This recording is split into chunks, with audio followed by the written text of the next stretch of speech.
And once the number is achieved, then the clerk will alert the speaker, who will call the House to order for the commencement of the House. The Honorable Senator Karungo Athangwa will be presenting a petition by Mr. Francis Wainaina Njuguna Mbogo concerning alleged forgery, perjury, and illegal alienation of land. The Speaker will also be presenting a petition by Ms. Ruth W. Kabui and other P1 teachers regarding payment of salary arrears owed to P1 teachers with A-level academic qualifications from the year 1996 to the year 2010.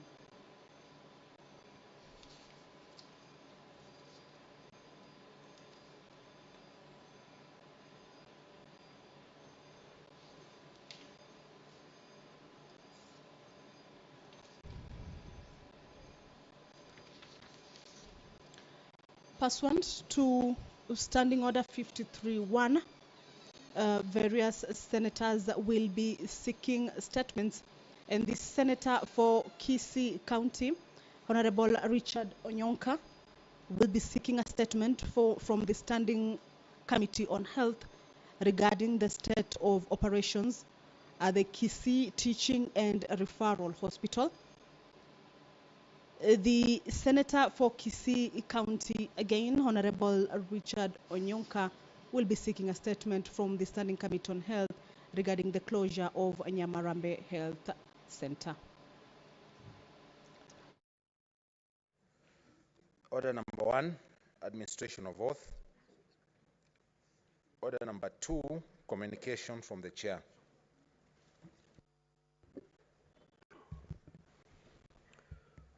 Honorable Senators, I take this opportunity to welcome you back from the short recess.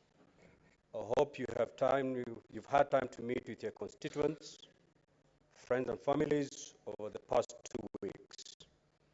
Part 3 of the Senate calendar commences today and will run until the rise of the Senate on Thursday, 29th June 2023. Now, Honorable Senators, as we commence this part of the Senate calendar, it is expected that the Standing Committee on Finance and Budget will table a report on the County Allocation of Revenue Bill 2023.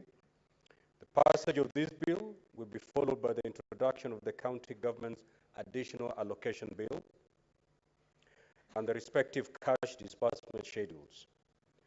These are crucial financial instruments that by their nature allocate funds to county governments, and also the passage of these instruments facilitate county governments to prepare their respective budgets in time for the next financial year. That begins on 1st of July. I therefore urge all honorable senators to be available in the Senate to consider and pass these legislative and financial instruments. Other business before the Senate includes 26 bills, of which 21 are the second reading stage and 5 are the committee of the whole stage. 15 petitions are pending before select committees and 24 pending motions. In addition, there are a number of questions and statements filed and will be scheduled in the order paper appropriately.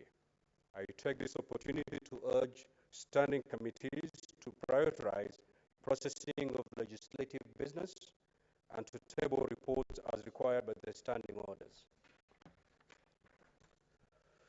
You will recall, honorable senators, that just before we proceeded on recess, we began implementation of the procedure on questions in the Senate.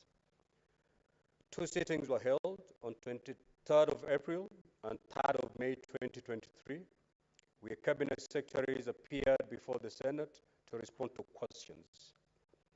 As is expected, at the beginning of most new processes, There will be a number of teething challenges, and so we have faced a number which continue to be addressed by the Senate Business Committee to iron them out.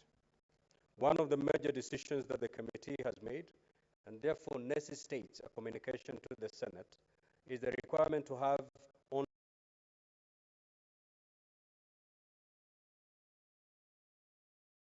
3 cabinet secretaries at any one sitting. This measure will ensure that there is adequate time for the Senate to interrogate the responses from cabinet secretaries. This measure will be implemented from tomorrow, Wednesday, 24th of May, 2023, during the morning sitting. As we progress, we will continue to learn and make the necessary adjustments to improve on procedure for questions. I also appeal to honorable senators to continue familiarizing themselves with the framework on questions as well as the attendant guidelines.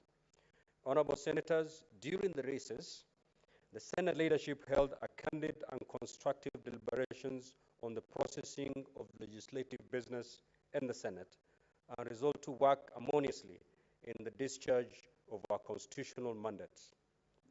Focus will therefore be given to business scheduled in the order paper, as the number of bills and motions are critical to the operations of county governments.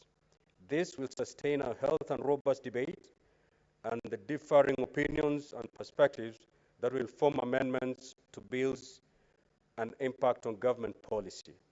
On the other hand, and in accordance with the communication issued before the Senate proceeded on recess, the Chair will not hesitate to drop any business for which the respective member is not available in the House.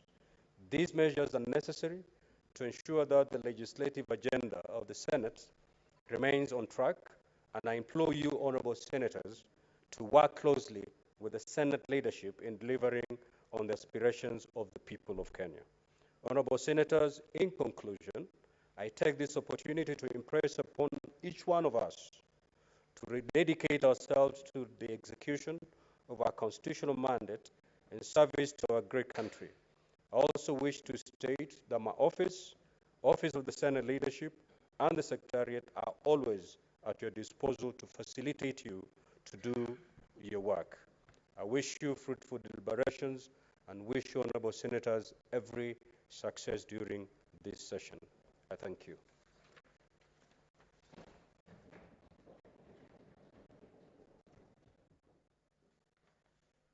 Honorable senators, I also do have a further communication to make. Before I do that, Majority Leader and Senator Issa, kindly proceed to have your seat.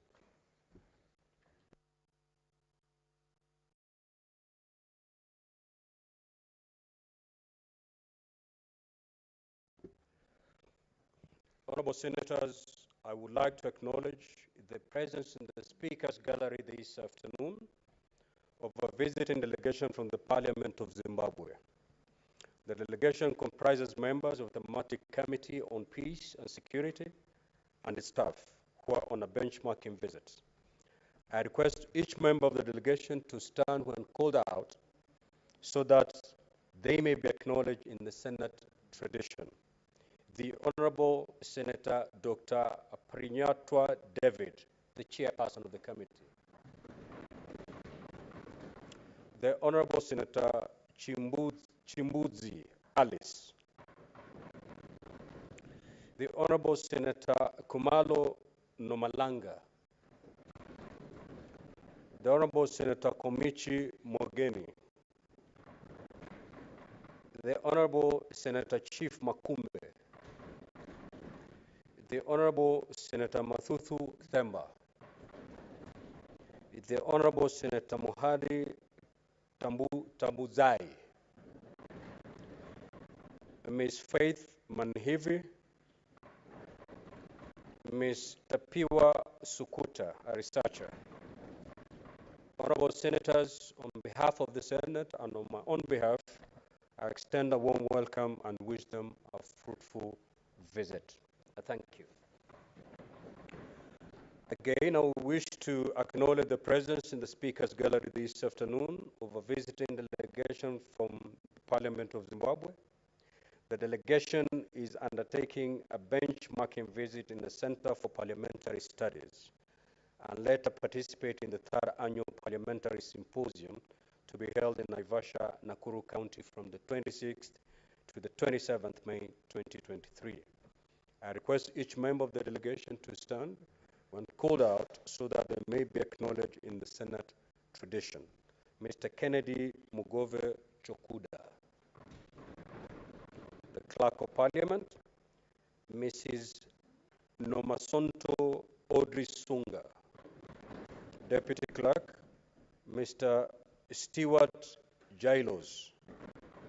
Director, Human Resources, Mr. Nesbat Samu. Ms. Gladys Pise, Mr. Asha Jenje. Honorable Senators, on behalf of the Senate and on my own behalf, I extend a warm welcome to the delegation and wish them a fruitful visit.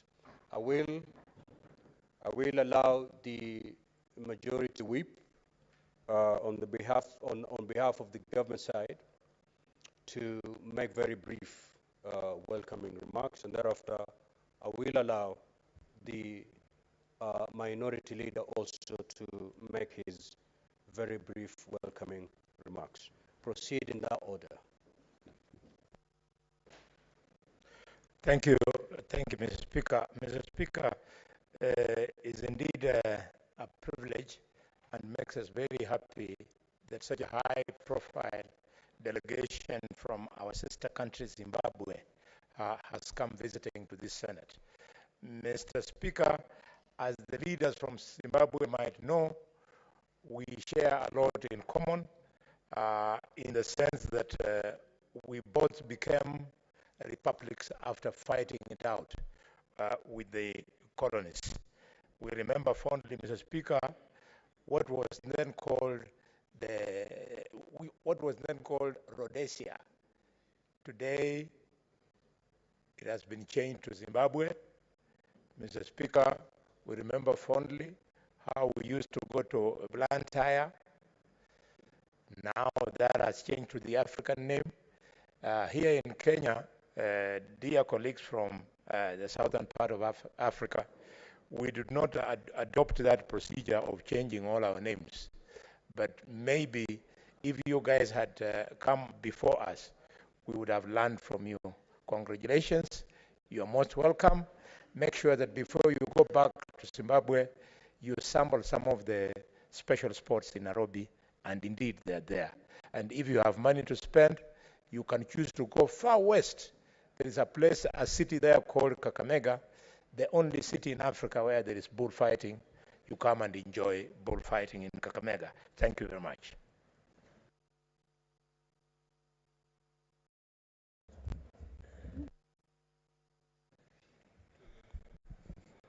I thank you, Mr. Speaker.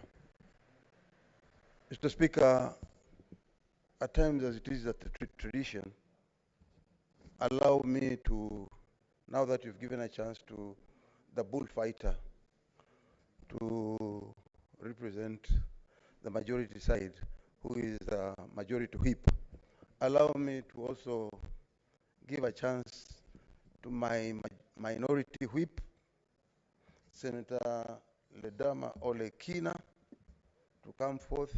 I donate my time to Senator Ledama Olekina, my minority whip.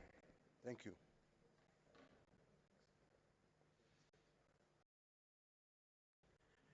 Thank you, Mr. Speaker. Mr. Speaker, on behalf of the minority side, I wish to extend a warm welcome, and I actually join you to welcoming the distinguished senators and the members of staff from the Parliament of Zimbabwe.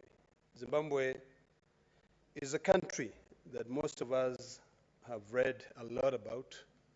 It has taught us a lot in terms of leadership, from the worst to the best, in terms of the changes where each African country is going through.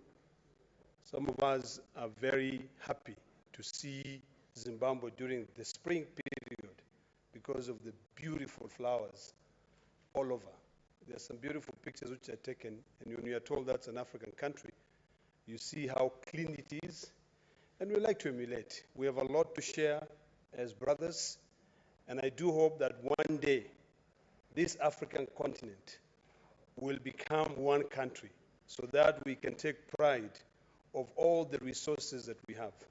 Some of the big challenges that we're going through as a country, and I'm happy because I'm speaking to leaders like us, is on the issue of the GDP, debt to GDP ratio in each of the African countries. I think it's about time that we all think and look inside our hearts and ask ourselves tough questions. Why is it that every time when we travel and we go to the West, we see countries which are clean, countries which the citizens come together to be able to build that country. But we in Africa, Kenya and Zimbabwe alike, we spend most of our time destroying our country, robbing it, denying citizens who elect us to come here basic services. So as you visit, I want, when you go back to Zimbabwe, to tell your people in Zimbabwe that in Africa, in Kenya today, we're asking very tough questions about the future generations. Are we going to leave this African continent better than we found it? Or are we also going to follow the trajectory of those who came before us and who decided to line their pockets? I welcome you and enjoy your visit in Kenya. Thank you very much.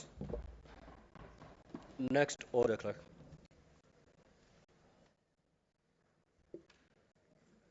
Order number 3, messages. Order number 4, petitions.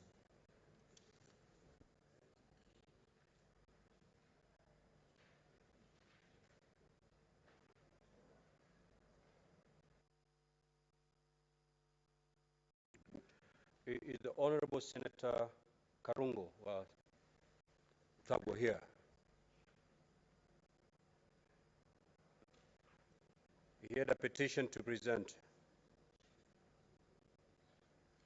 That petition is deferred. Honorable Senators, I hereby report that a petition has been submitted to the Senate by Ms. Ruth Kabuye and other P1 teachers concerning salary arrears for P1 teachers with A-level academic qualifications from 1996 to 2010.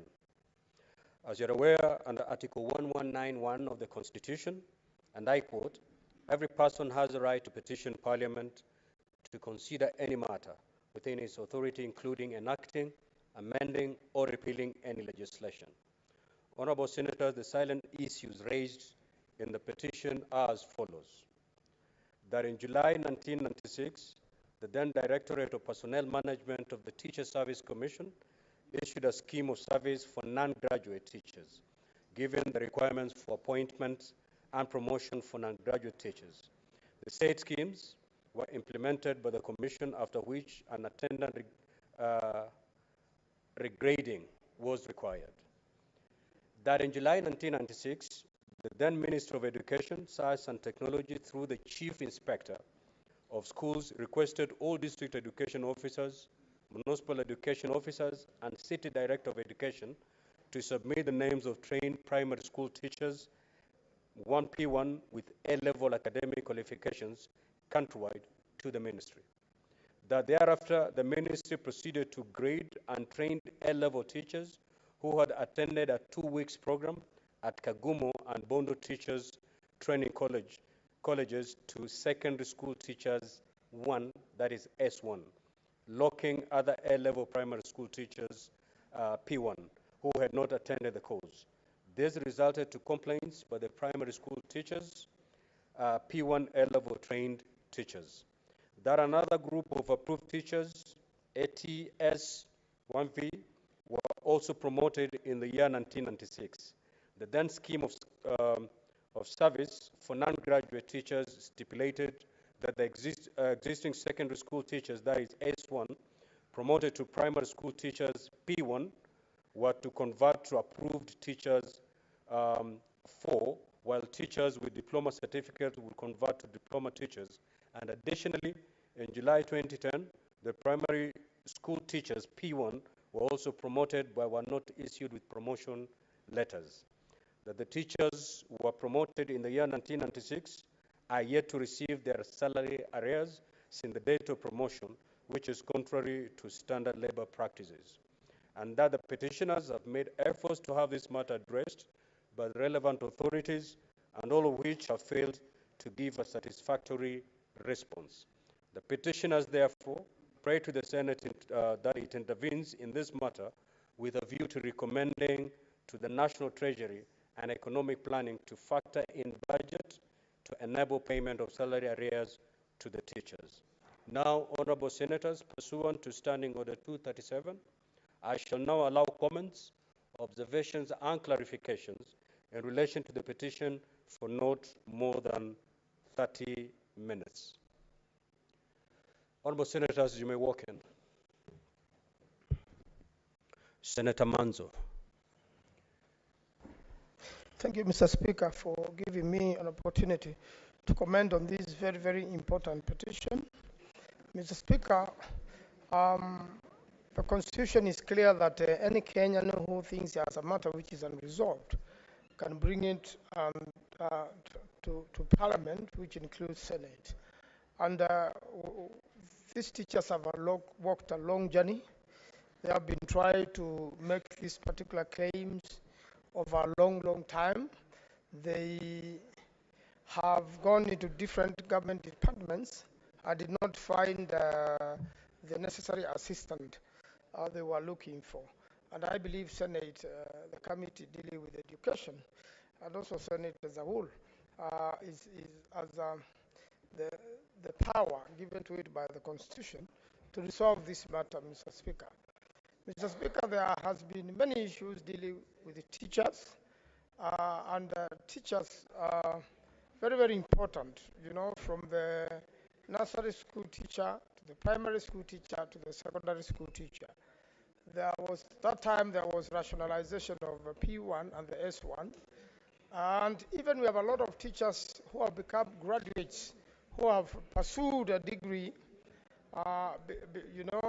privately, and are now qualified. But unfortunately, the salary is not commensurate to what the teacher is qualified for. So I believe a scheme of service for all these teachers can be polished, can be reconsidered, and with public participation or by consulting the relevant bodies dealing with the teachers. This is NAT and the stakeholders in the education sector, and also experts in the area of remuneration, and people dealing with that particular expertise have an opportunity. Even when this particular petition has been presented, the presenters, together with other interested Kenyans, can approach the committee. And ordinarily, the practice is that they are able to input to the committee, and the committee is able to serve Kenyans better. So I believe all teachers should be treated fairly. The Constitution requires that there is fair and equal treatment to every Kenyan, so that whatever they have worked for can be paid to them, and they can continue with the good work of educating the country. Mr. Speaker, I'm personally a product of teachers, and very kind teachers in Makueni, and I believe a teacher is so important that we leave them with our children and they polish them. They teach them how to be better Kenyans. They teach them the national anthem at a very early age, the Eastern African anthem. And it is through the hands of many teachers these students proceed to high school and even to university and end up even in this Senate. So I really pray and support that these teachers be given what is rightful to them. I thank you, Mr. Speaker. Senator Okanyuri. Thank you, Mr. Speaker. I also rise to support this petition by one Ruth. And I think it's so many years down the line for these teachers to actually be compensated. From 1996 to 2010, that's a very long time, and I know there must have been very many attempts trying to intervene on behalf of these teachers. The other time we were actually discussing on teachers who had marked the examinations, who are yet to even be compensated, while we've had the students who performed well report to schools, and life has definitely moved on as usual. So while I share their frustrations, I really feel we need to accord not just teachers, but there are so many other professionals who volunteer their service to this country, and such might actually demoralize other young people who aspire to join these professions. I'm a product of these teachers way from my village in Kenya, and it is as a result of the efforts that those teachers put that I can represent other young people who aspire to be leaders of this country in this honorable house. So, Mr. Speaker, I join other senators in supporting this petition, and that it actually deserves the attention it requires. Thank you, Mr. Speaker. Senator Issa Boy.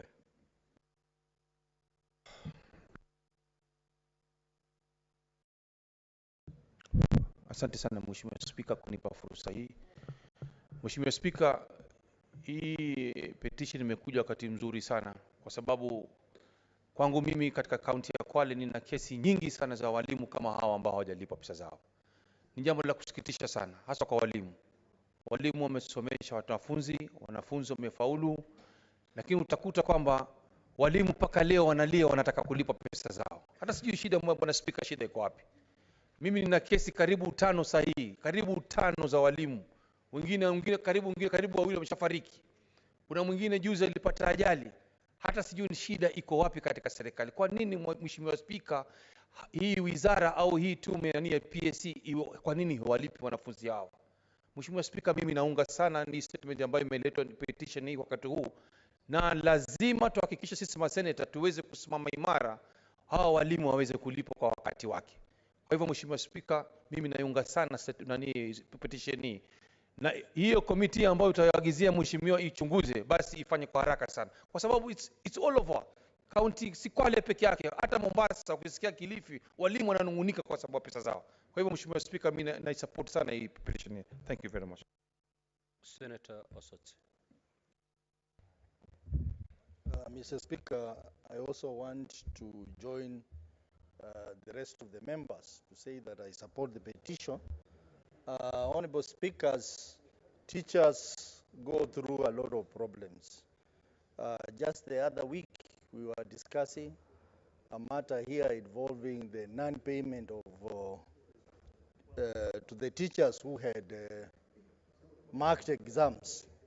It's taken too long, and now this issue of P1 teachers, Mr. Speaker, is an issue that is affecting most of our counties. I think TSC should take charge and resolve these issues. Mr. Speaker, I was just discussing with my colleague here, Senator Mtata, on the matter of implementation of the resolutions of this petition. We have had so many issues touching on teachers, which have been processed either in the National Assembly or here. But the TSC has had nothing, it has seen nothing, and it has not acted. I know in the National Assembly, Mr. Speaker, they passed a motion against the delocalization policy. Mr. Speaker, I can say that up to now, the TSC has not moved in to resolve that problem of delocalization. And even this, Mr. Speaker, I am sure TSC will not move in with speed to deal with this problem of non-payment to the P1 teachers. I think something has to be done.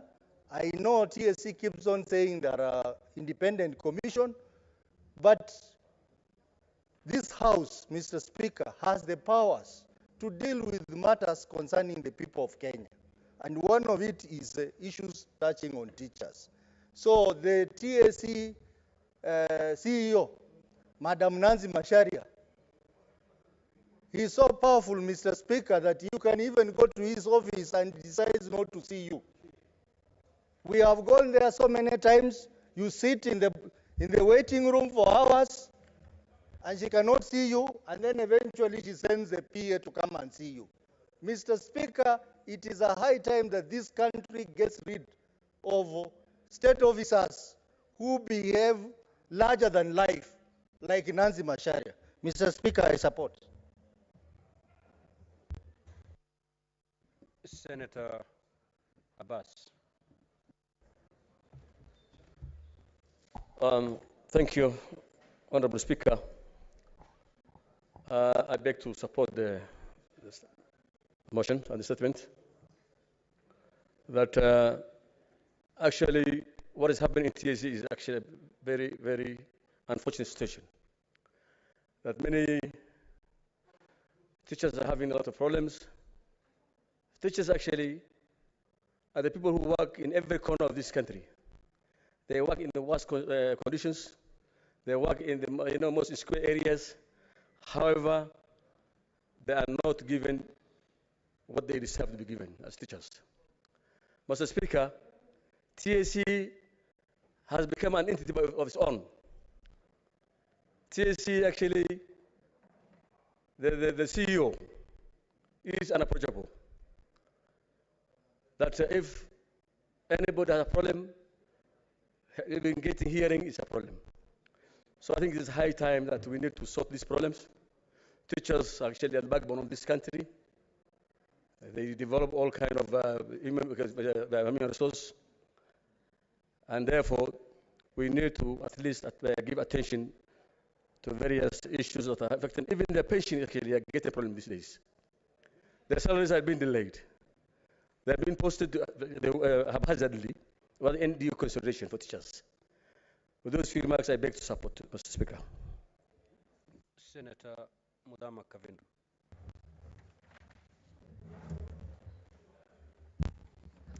Thank you, Mr. Speaker, for giving me this opportunity to join the rest of the senators to support this petition by Ruth. Mr. Speaker, this issue of teachers retiring and not even getting their benefits, it's not only with Ruth. I don't know which county she comes from, but it is across all the counties in Kenya.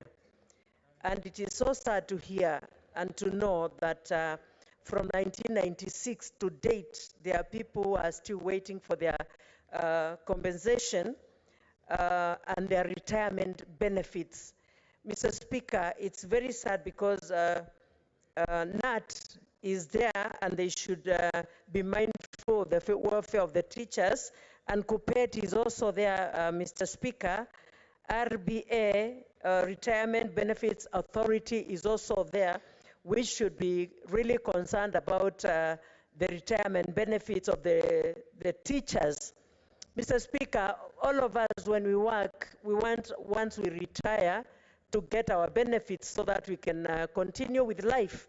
And these teachers from 1996 to date, those are many, many years when they are still waiting for their benefits. And I'm sure majority of them has already died while waiting for their benefits so that they can continue with life.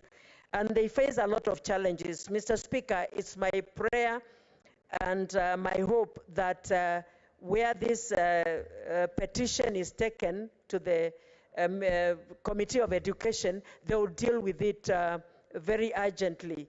And I'm sure with the leadership of the able chair, Senator Nyutu, will be able to deal with this, and these teachers must be compensated.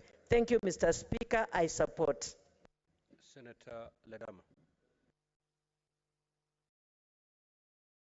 Mr. Speaker, I thank you. Mr. Speaker, this is one of those petitions that makes me wonder what it is that we do in this country. You take teachers, you say, let us educate them, let us put them through a training. You increase their salaries. 27 years after, they are still crying that those increment they are yet to receive. What exactly are we doing, Mr. Speaker? Mr. Speaker, this is an issue which, when you read the petition, you wonder whether we represent the people we say we represent. My views are a little bit unorthodox when it comes to issues to do with personal welfare. Why is it that we ourselves here as leaders, whenever we are promised an increment every year, all of us here as leaders, we get some form of a salary increment? Why is it that that is never delayed and not paid? The day you delay a member of parliament increment is the day they'll shut down the country. Why can't we treat the teachers, who are the ones who educated us and gave us the wisdom for us to come here and represent them?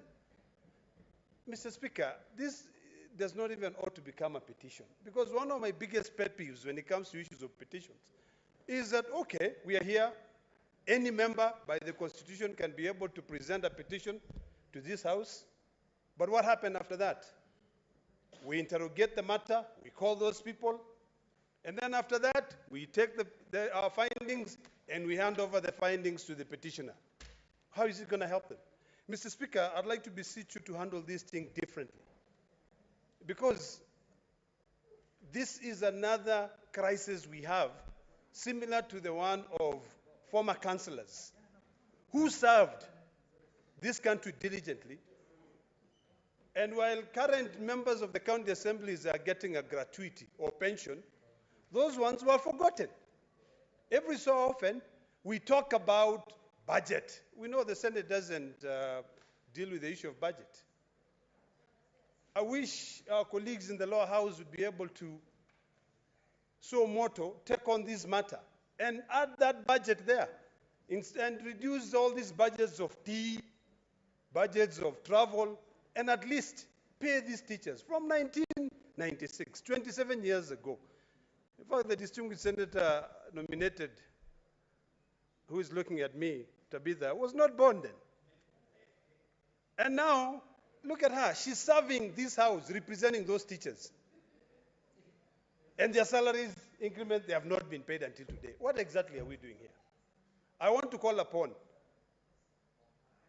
the commissioners, the TSC commissioners, led by my good friend Nancy. Please, this is about time that you need to now ask yourself what it is that you're doing in that office. And I want to call upon my colleagues in the lower house. We'll be talking about budget. And the only thing which is in our head right now, which is going to divide this country into two, is the issue of the finance bill, which is going to tax those people again. A basic salary of a teacher, Mr. Speaker, is 27,000 shillings to 30,000 shillings. What is 27,000 shillings in this country? That's a teacher who has made even the current occupier of the house in the hill to be there. I think, Mr. Speaker, these are issues which are not only a motive, but they are things which must separate leaders from followers. There are things which must separate us, this House now. Some of these things, Mr. Speaker, if you tell me that you will amend our standing order so that we can call those commissioners here, I'll agree. I'll agree for them to come here, and by the time they're walking out of this place, we have a resolution. Mr. Speaker, I dare say if you look at the budget of the Ministry of Education, and yet some of these teachers here who are promoted, we no longer have something called P1. There's no P1 anymore. I think it's called what? Grade what? If you look at the budget of the Ministry of Education, just like the Ministry of Health, you'll be shocked. The amount of money they get, yet some of these services are devolved. Then why don't we ask ourselves tough questions now, Mr. Speaker? That when we are talking about amending the Constitution or bringing changes, Why don't we then devolve education fully, entirely, like other countries? There are other jurisdictions where it's a school district that has to care about the salaries, the benefits of teachers. We are in a very, very tough year. This year, cost of sugar will be more than the cost of a bag of cement. And if we don't even fight to increase this little money, and it's little money compared to the amount of money we waste. We waste a lot of money. We employ CASS. We give them a lot of money. We fight in courts. If you take a budget of those CASs, you'll send that money to these teachers. I think it's about time that we become our real brothers' keepers and we fight for them. Mr. Speaker, I want to request that when you give instructions and you commit this petition to the Committee on Education, I know the standing order says 60 days, but Mr. Speaker, let them give us a status update on actually what is happening. So that this year, earlier on when we were sitting at the House business, we were very happy with the work that the distinguished senators, women in this House, members of KEOPA, are doing. Those are things that have got results, and we commend them when they do that. They went with the support of your office, Mr. Speaker, the support of the Secretariat. They went to our prisons. They paid fees, penalty, what are they called? Fines. They paid fines for petty offenders. That is commendable. Now, the same spirit, and I want to request the same leaders, Senator Hamida, thank you very much, my dear sister, as a chair, take on this, because they are teachers, they are mothers. Most teachers here are mothers. Take on this issue, walk to Nancy's office, and ensure that at least they give them. If there is anything that I'll be happy, increase my tax to pay these teachers, do it. But don't increase my tax to pay some form of housing allowance. If you cannot even pay those teachers their increment, how are you going to be able to give them this house? Come on. Thank you, Mr. Speaker. Senator Newton. Thank you, Mr. Speaker, for this opportunity to address this matter. I rise to support this petition by Ruth Kafue. Mr. Speaker, I also want to give my assurance that as a Committee of Education, we are committed to the matters that affect teachers and schools in general, Mr. Speaker. And only last week, we were able, Mr. Speaker, to win one battle that we have been fighting for teachers who retired between 1997 and 2003, Mr. Speaker. And in this war, Mr. Speaker, what we came to learn was the problem, was that the benefit scheme for public servants is not contributory, at least up to those, but I think it has started being contributory now. So that now, Mr. Speaker, when it is time to pay teachers or civil servants their salary, their benefits, then money has to be drawn from the consolidated fund. But unlike NSSF, where employees contribute and therefore their money is set aside, Mr. Speaker, that has been the problem. As for these teachers that had A-level qualifications, Mr. Speaker, and for the benefit of those who may not understand, like the one we have been just told by Senator Ledama was born 27 years ago, this was advanced level education, Mr. Speaker. These are teachers, these are people that had taken another examination after a Form 4 examination for the benefit of those that then came just the other day. And this was an extra qualification, Mr. Speaker, so that somebody was still able to train as a P1 teacher after Form 4. But these are teachers, these are people who had chosen to get into another level of education, advanced level, before they trained as teachers. And so that sacrifice that they made, Mr. Speaker, of going to school again for 2 years and then becoming P1s just like those that had trained as P1 teachers after Form 4. This is something that should be respected, Mr. Speaker. And that is why these arrears must be paid the soonest possible. I want to assure this House that my committee is able and willing to prosecute this matter.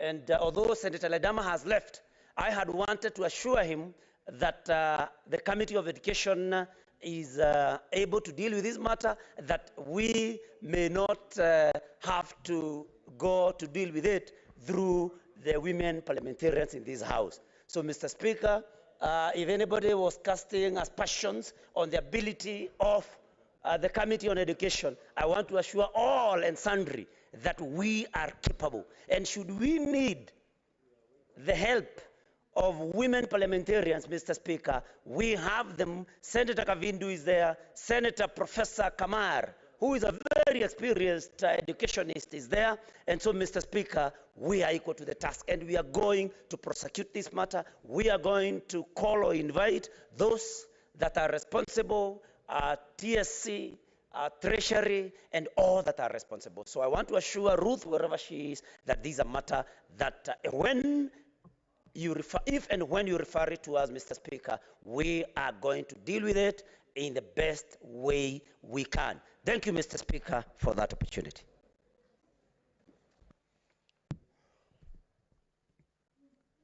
Honorable Senators, the time allocated for intervention to this petition is well spent, and therefore, pursuant to Standing Order 238-1, the petition should be committed to the relevant standing committee for its consideration. In this case, I direct that the petition be committed to the Standing Committee on Education. And in terms of Standing Order 238-2, the committee is required in not more than 60 calendar days from the time of reading this prayer to respond to the petitioner by way of a report addressed to the petitioner and laid on the table of the Senate. It is so directed.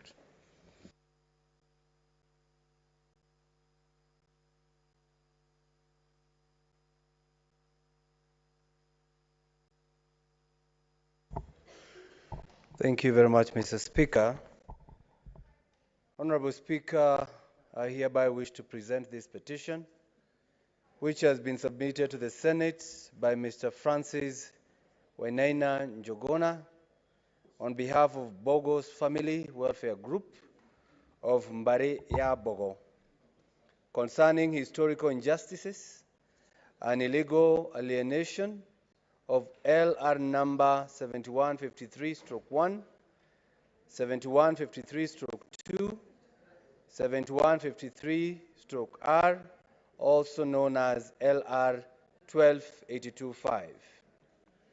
As you are aware, under Article 119(1) of the Constitution, and I quote, "Every person has a right to petition Parliament to consider any matter within its authority, including enacting, amending, or repealing any legislation." Honorable Speaker, sir, the salient issues raised in these petitions are: A, that Kasarini Estate Company Limited, occupying the land LR number 7153/1, 7153/2, 7153/R, also known as LR 12825, was formed in Britain. The estate occupied the land as a demonstration farm from 1932, while coexisting with the original owner, Mbogo Wainaina family. That a group of 5 families with 10 members allegedly formed Kasarini Farmers Cooperative Society Limited, which was registered on 10th July 1974 in a bid to illegally acquire the Kasarani Estate Company Limited land. That Kasarini's Farmers Cooperative Society Limited certificate was disowned by the Commissioners of Cooperative Development in response to an inquiry by the National Land Commission. Despite the Commissioner of Cooperative Development disowning Kasarani Farmers Cooperative Society Limited, the society was issued with a title on the said land on 18th December 1981. D, that Kasarini Farmers Cooperative Society Limited have since purported to have bought the land from Kasarini Estate Company Limited, disregarding the ownership of the land by Mbogo Wenena family. And E, that the petitioners have made efforts to have the matter addressed by the National Land Commission and other relevant authorities, all of which have failed to give a satisfying response. And finally, Mr. Speaker, the petitioner therefore prays that the Senate investigate this matter with a view of establishing the rightful owner of the land LR number 7153/1, 7153/2, 7153/R, also known as LR number 12825, and recommend that compensation to be rendered to the Bogos family for the historical injustices suffered and damages for the said land. I thank you, Mr. Speaker. Honorable Senators, pursuant to Standing Order 237, I shall now allow comments, observation, or clarifications in relation to the petition for not more than 30 minutes. Sharange. Thank you, Mr. Speaker, sir. I want from the onset to support Senator Karungo Wadhangwa that land is an emotive issue, Mr. Speaker. And anybody who is dispossessed of land is not good, because any dispossession of land by anybody should be done within the law, Mr. Speaker, sir. Mr. Speaker, sir, and therefore I think it is been horrendous for the family. And as a Senator, and I believe our committees, as one of the chairs of education, has insisted that they have capacity and ability to address, Mr. Speaker, all these issues that have been raised in this petition. Mr. Speaker, it's not lost to us that any part of this country you go at family level, at communal level, there will be always, Mr. Speaker, sir, the issue of land grievances. And therefore, I think the biggest is to ensure, Mr. Speaker, everybody has a title deed, Mr. Speaker.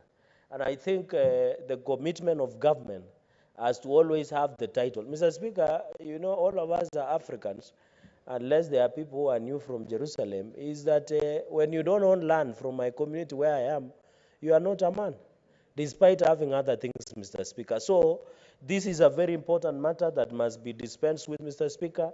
And of course, looking at the value, Mr. Speaker, I'm not saying not having a title deed super intense what a man should have, but the bottom line is that it gives you identity, it gives you sense of belonging, Mr. Speaker.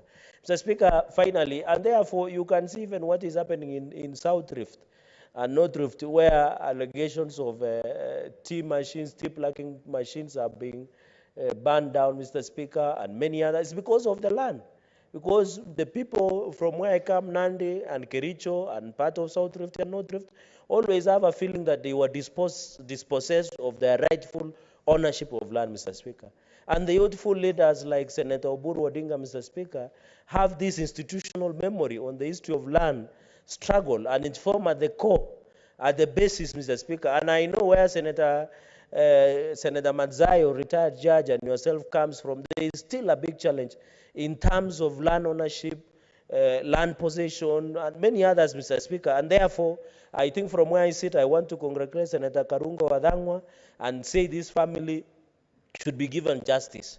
If it is their right, they have suffered this. And Mr. Speaker, we should celebrate all Kenyans.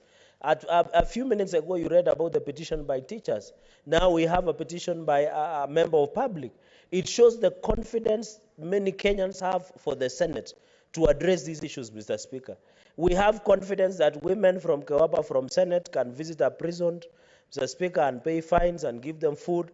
We also have confidence with the Senate, Mr. Speaker, that we can dispense and address an injustice across anywhere of this country, Mr. Speaker. And therefore, I congratulate Senator Karungo Wadhangwa and support this petition and hope the family will get justice in this matter. I thank you, Mr. Speaker. Senator Lelegwe. Senator Kenyan.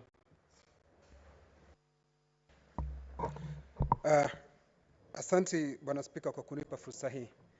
Kuanzia mwanzo nataka kusema kwamba naunga mkono dua hii ambayo imeletwa na Mheshimiwa Karungo Wadhangwa. Kwa sababu ya familia ya Mbogo Wainaina kwa shamba lao kuchukuliwa, Bwana Spika. Bwana Spika, mambo ya mashamba katika Jamhuri yetu ya Kenya imekuwa ni ndoda sugu. Watu wengi wamekuwa wanagandamizwa na wale ambao wanafikiria wako na nguvu kushinda wengine. Kwa hivyo Bwana Spika, nataka kukubaliana na Mheshimiwa Karungo Wadhangwa ya kwamba familia ya Mbogo Wainaina imefanya vizuri kuleta taarifa hii. Na wamefanya jambo lingine la muhimu kwa kusema ya kwamba wanapatia jukumu kamati ambayo inahusika, na ni kamati ya mashamba na ya mazingira ambayo iko katika seneti hii.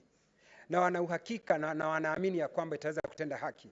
Ndiposa wanasema kulingana na taarifa yenyewe, Bwana Spika, wanasema ya kwamba itafute ni nani mwenye shamba lile kamili. Hawasemi ni lao, hawasemi ni nani, kwa sababu ni watu ambao ni watu wanapenda ukweli. Na wana imani na kamati ya Senate ya kwamba itafanya haki. Na Bwana Spika, mimi ningependa ya kwamba hii familia ya Mbogo Wainaina itendewe haki. Waweze kupewa fidia kwa yale ambayo wamepitia, kugandamizwa ambao wamepitia, Bwana Spika. Na ni vizuri wakati kamati hiyo inashughulikia jambo hili iangalie, kwa sababu swala hili si hili peke yake katika sehemu hiyo ya Kiambu, Bwana Spika. Ukitembea sehemu nyingi za nchi yetu ya Kenya kuna shida za mashamba, Bwana Spika. Na shida za mashamba, Bwana Spika, inafanya watu mpaka wauane, watoane uhai, Bwana Spika. Kwa hivyo ningependa kuuliza kamati hiyo, wakati inashughulikia swala hili, ishughulikie hata sehemu zingine. Kama ukitembea Laikipia, Bwana Spika, upande wa Marmanet, Bwana Spika, watu walifurushwa kutoka mashamba yao na wanapaswa kupewa fidia, Bwana Spika. Bwana Spika, ukitembea sehemu za Matanya vile vile kuna lile shida, Bwana Spika. Unapata watu wametolewa katika mashamba yao, wanaishi katika maisha ya uchochole, Bwana Spika. Kwa hivyo, kwa sababu Wakenya wana imani na kamati na seneti, na hasa kamati hii ambayo inaongozwa na Mheshimiwa Methu, nina hakika watafuatilia lile jambo na waweze kufuatilia kindani, ndio hawa ndugu zetu waache kuwa na hii shida, Bwana Spika, waweze kupewa fidia, Bwana Spika, na waweze kuishi maisha wanayopaswa kuishi. Bwana Spika, ukitembea sehemu zingine hapa Kenya, tuko na mashamba yetu, lakini hatuwezi tukaishi, Bwana Spika, kwa sababu ya kutokuwa na usalama, Bwana Spika. Kwa hivyo jambo la mashamba, Bwana Spika, limekwenda na sugu. Ukitembea mahali kunaitwa Kimanjo, Ilipolee, uende Dodor, hiyo ndio shida, Bwana Spika. Watu wanapigwa, wanaondolewa. Na jambo kubwa, watu wanapofanya hiyo, Bwana Spika, wanataka kujinyakulia mashamba. Kama vile Mheshimiwa Cherargei alivyosema, Bwana Spika, ati wewe ukiwa Mwafrika huwezi ukaitwa mwanaume kama huna shamba, Bwana Spika. Kwa hivyo unapata wengine wanatumia nguvu walizonazo kuwagandamiza wengine, Bwana Spika. Kwa hivyo kamati ambayo itashughulikia jambo hili, kamati ya mashamba na mazingira, iangalie kwa kindani na walete suluhu la kudumu, Bwana Spika. Nashukuru kwa kunipa muda huu. Honorable Senators, pursuant to Standing Order 237, 238.1, the petition should be committed to the relevant standing committee for its consideration. In this case, I direct that the petition be committed to the Standing Committee on Land, Environment and Natural Resources. And in terms of Standing Order 238.2, the committee is required in not more than 60 calendar days from the time of reading this prayer to respond to the petitioner by way of a report addressed to the petitioner and laid on the table of the Senate. It is so directed. I thank you. Next order, Clerk.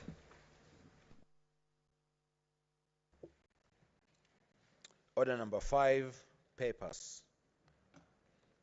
Majority Leader.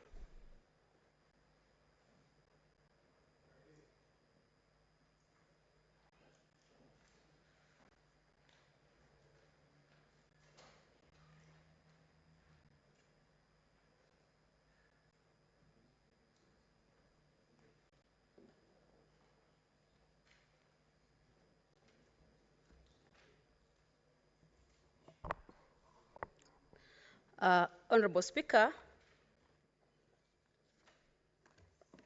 I beg to lay the following papers on the table of the Senate today, 23rd May 2023.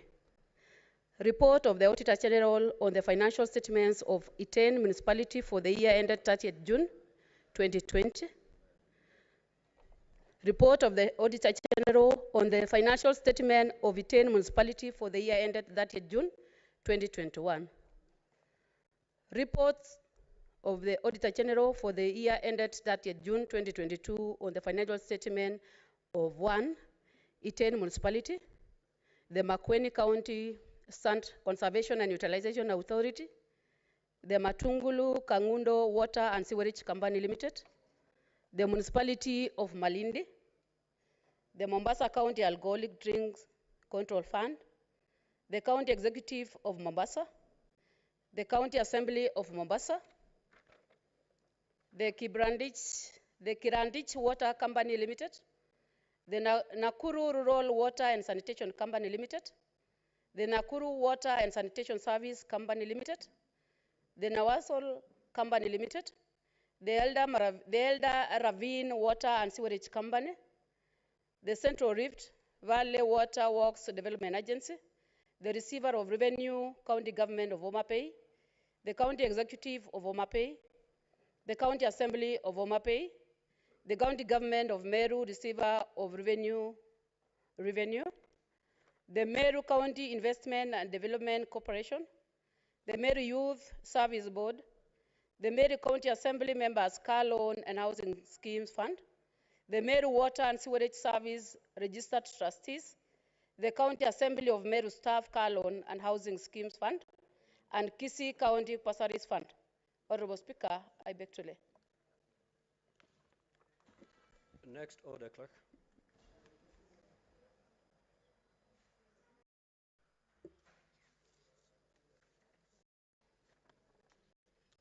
Order number 6, notices of motion.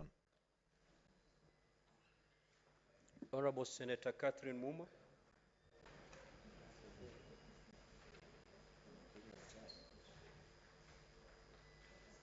That notice is deferred. Next order, Clerk.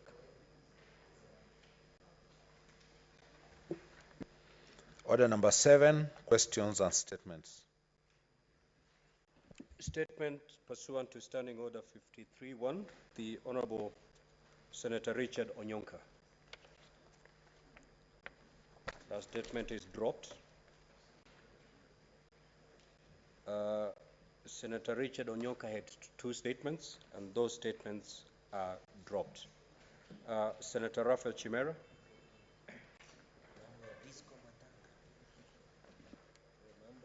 Thank you, Mr. Speaker. I have 2 statements as well. I rise pursuant to Standing Order 53-1 to seek a statement from the Standing Committee on Lands, Environment and Natural Resources regarding compensation of residents displaced for purposes of expansion of Ukunda Airstrip. In the statement, the committee should, number 1, state why the National Land Commission has not compensated residents of Kwakwani village in Ukunda, Kwale County, whose land was acquired by government for the purposes of expansion of Ukunda Airstrip by the Kenya Airports Authority. And secondly, spell out measures, if any, put in place by the National Land Commission and the Kenya Airports Authority to ensure timely compensation of the residents of Kwakwani, stating the timelines for compensation. Second statement, Mr. Speaker. Mr. Speaker, sir, I rise pursuant to Standing Order 53-1 to seek a statement from the Standing Committee on National Security, Defense and Foreign Relations regarding the complete ban on night discos during funerals, commonly known as Disco Matanga, in Kwale County.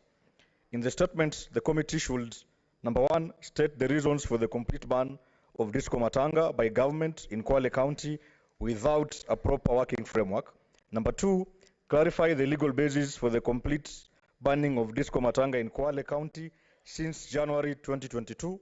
Number 3, direct the Ministry of Interior and National Administration to develop a practical framework to regulate Disco Matangas without the associated risks.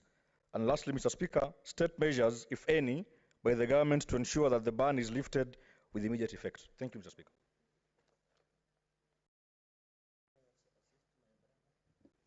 Senator Munyahaji Pak. Asante Mheshimiwa Spika, nimesimama kuunga mkono maombi ya taarifa ya Seneta Chimera kuhusiana na taarifa ya kwanza, Mheshimiwa Spika, kwamba hili swala la wakazi wa Ukunda ambao ardhi zao zilichukuliwa kwa sababu ya ujenzi wa upanuzi wa uwanja wa ndege wa Ukunda ni swala ambalo limekuwa donda sugu, Mheshimiwa Spika. Nakumbuka tulizuru mahali hapa mnamo mwaka 2018 tukiwa na kamati ya fedha ikiongozwa na Seneta Kajwang, Mheshimiwa Spika, na wahusika pia walikuja katika bunge hili la Senate kuja kueleza masaibu yanayowapata kwa ucheleweshaji wa kulipwa kwa zile ardhi ambazo zimechukuliwa, Mheshimiwa Spika. Kwa hivyo ni jambo ambalo, Mheshimiwa Spika, limekuwa donda sugu, na naona juzi kiongozi wa serikali alisema kwamba National Land Commission wasijihusishe na mambo ya kutathmini ardhi ambazo zinachukuliwa kwa miradi ya serikali. Mheshimiwa Spika, swala hilo ni swala la kwamba tunapita mipaka ya sheria, kwa sababu sheria inasema kwamba masuala ya kutathmini, yani evaluation, ni swala ambalo litafanywa na National Land Commission. Kwa hivyo ikiwa sasa rais wa nchi atasema kwamba ameikataza National Land Commission wakati sheria inaruhusu National Land Commission ifanye kazi hiyo, ina maana kwamba anaingilia kazi za tume huru katika nchi yetu ya Kenya. Kwa hiyo Mheshimiwa Spika, tunasema kwamba tunaomba National Land Commission iharakishe ulipaji wa watu hawa na sehemu yote nyingine ambao ardhi zimechukuliwa na watu hawajalipwa walipwe kwa haraka. Lakini tunapinga vikali kauli ya rais kusema kwamba National Land Commission hawataweza tena kutathmini ardhi ambazo zinachukuliwa kwa miradi ya serikali. Asante Mheshimiwa Spika kwa kunipa fursa hii. Senator Cheptumo. Thank you, Mr. Speaker. I also arise to support the statement by our colleague. Mr. Speaker, the compensation by government has been a big challenge in this country. In this particular case, you talk about compensation of those whose land was taken because of the Ukunda airstrip. But Mr. Speaker, you also are aware that there has been compulsory acquisition of pieces of land by Kenha, by Kera, and other institutions of government to build the roads, the express highway, the SGR. And Mr. Speaker, there are very many Kenyans. Today, Mr. Speaker, I'm told when you go to Land Commission, National Land Commission, the unpaid compensation is in billions. Mr. Speaker, Kenyans suffer because this is their resource. And sometimes they even plan to utilize the money that are supposed to be compensated from the government. And they indeed suffer, Mr. Speaker, because there is no clear provision of law as to the timelines within which compensation should be actually done by the government. Mr. Speaker, when you acquire land through compulsory acquisition, Mr. Speaker, it means you'll have done the budget for compensation for the purpose. I sometimes, Mr. Speaker, wonder where the money goes, because at the point of acquiring the land, the money is available for compensation. But thereafter, after some time, the money disappears and Kenyans suffer.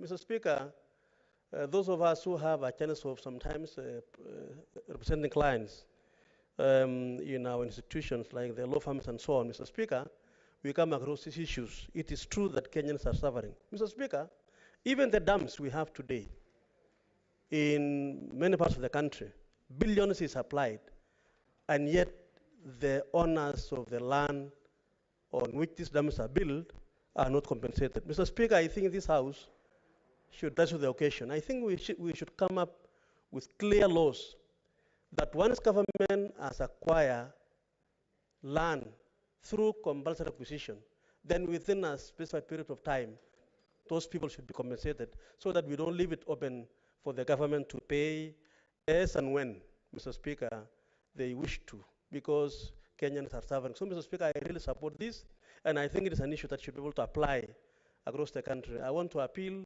and Mr. Speaker, I am a member of this committee, and I think when the issue will come to the committee responsible, we are going to also take up the issue and perhaps expand it to cover other areas. Thank you, Mr. Speaker. Senator Beatrice Kenyan. Thank you, Mr. Speaker, sir. I rise to support the statement by Senator Raphael about the compensation of residents displaced by the expansion of Ukunda airstrip. Mr. Speaker, the issue of compensation, as my colleagues have stated, is a thorny in this country. Mr. Speaker, when the National Land Commission, Kenyans aired their views that there should be a commission that would deal with such issues, Kenyans expected that that would be dealt with and such challenges would be a thing of the past. But, Mr. Speaker, sir, it is a pity that Kenyans continue to suffer even when there are reasons to compensate them. And, Honorable Speaker, in the compensation of the members in Ukunda airstrip, the compensation is not only limited to land. Over the time, when people are settled on land, they have a number of properties that they have invested in. Honorable Speaker, they have houses they build on the land. There are a number of items that are categorized as properties. And Honorable Speaker, I say this because there is a very big problem in Isiolo County for lack of compensation on what we call along the Horn of African Gateway project in Isiolo. That, Honorable Speaker, Kenha had engaged NLC to compensate the affected properties. But here is the case where the National Land Commission chooses to only compensate land of the people in Isiolo and leave their houses. And Honorable Speaker, this is a pure act of indignifying the people of Isiolo. So, Honorable Speaker, coming back to the statement by Raphael Shemera, I want to support that the valuation must be done accordingly on the people that are affected by the expansion of Ukunda airstrip. The land that is going to be used for the expansion must be valued properly at the market rates. The property on this land must be valued, and property, Honorable Speaker, as I've said, is not only limited to the houses. Honorable Speaker, in Isiolo, we have a very funny case where a house is destroyed, half of it is compensated, and a half of it is left uncompensated. And there arises the question of inequality. So, Honorable Speaker, this situation is not only limited to the Ukunda airstrip. In Homa Bay, where I come from, there is an airstrip called Kabunde airstrip that is used in the region. Honorable Speaker, it has been over 10 years as we chase compensation by the Kenya Airports Authority for the Kabunde airstrip to be expanded for the use of the region. A number of us and a number of people in that region have to fly to Kisumu and connect to Homa Bay as far as Migori and to Tanzania, where we have a functional airstrip, although the runway is smaller and needs expansion.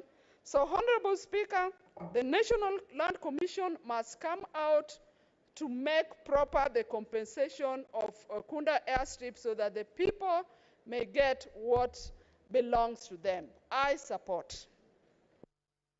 Senator Githuku. Asante sana Mheshimiwa Spika. Mheshimiwa Spika, nimesimama kuunga mkono statement ya Mheshimiwa Chimera kuhusu watu wa Ukunda kwanza waweze kulipwa ridhaa. Mheshimiwa Spika, nataka kuunga mkono kwamba wakati wote ambapo kutakuwa na miradi ambayo inachukuliwa na ama serikali inataka kufanya miradi, sehemu ambayo imekaliwa na wananchi. Mheshimiwa Spika, ni haki ya wananchi kuweza kulipwa fidia na serikali. Mheshimiwa Spika, nataka tu niseme kwamba kuna sehemu nyingi tofauti tofauti katika Jamhuri yetu ya Kenya ambazo wananchi wamekuwa affected na miradi ya serikali. Nikisimama hapa Mheshimiwa Spika, nataka kuongelea kuhusu watu wangu wa kaunti ya Lamu, ambapo Mheshimiwa Spika, pale mahali Lapset imekalia, Mheshimiwa Spika, kuna wananchi wangu pale ambao wameathirika sana. Serikali haijawahi kuwalipa ridhaa, na nataka Mheshimiwa Spika kuungana na wenzangu kwamba hiyo ni mradi ambao ni wa serikali ambao utafaidi serikali ya Kenya, na haitakuwa mzuri Mheshimiwa Spika watu wadogo ama watu wachache kama wale watu wangu wa Lamu Mheshimiwa Spika waweze kuumia. Ndiposa Mheshimiwa Spika nasema kwamba kuna barabara ambayo imekatwa kutoka Lapset mahali imekalia kuelekea mpaka ile ambayo inaenda mpaka Southern Sudan ikipitia Isiolo. Mheshimiwa Spika, National Land Commission ilienda ika-identify wale watu ambao walikuwa wamekalia ile sehemu, na wakasema kwamba wamequalify kuweza kulipwa, na tangia siku hiyo ambapo walichukua hiyo maoni na kuweza ku-identify wale watu ambao ni affected, Mheshimiwa Spika, hawajawahi kulipwa. Nataka niungane na wenzangu niseme kwamba wale watu pia wanafaa kuingizwa katika listi ya kuweza kulipwa ridhaa na fidia ili waweze kujinufaisha na maisha yao yaweze kuendelea na waendelee kujivunia kuwa Wakenya. Asante Mheshimiwa Spika, naunga mkono. Senator Karungo. Thank you very much, Mr. Speaker. I rise to support the statements, but more so on the issue of the Disco Matanga, Mr. Speaker. Mr. Speaker, one of the objects of devolution is for counties to manage their own affairs. And that includes their cultures, the way of doing things, religion, and anything that concerns the society, Mr. Speaker. Mr. Speaker, I would urge the committee that is going to deal with this issue to look into that matter with that consideration in their mind, Mr. Speaker. But we also need to ask ourselves, why were they banned? In 2018, the same ban was effected in Kilifi County of Disco Matangas. In 2019, there was another ban of that kind in Homa Bay. And now this one in Kwale, I think in 2022, Mr. Speaker. Mr. Speaker, when the authority or when the Interior Department was banning these Disco Matangas, they cited unexpected pregnancies among the school-going children, because in these events there's discos, there's drinking, there's dancing, and it happens all the way to the morning from night, Mr. Speaker. And they give some reasons that it was affecting the 100% transition of students from primary school to secondary school because of unwanted pregnancies, Mr. Speaker.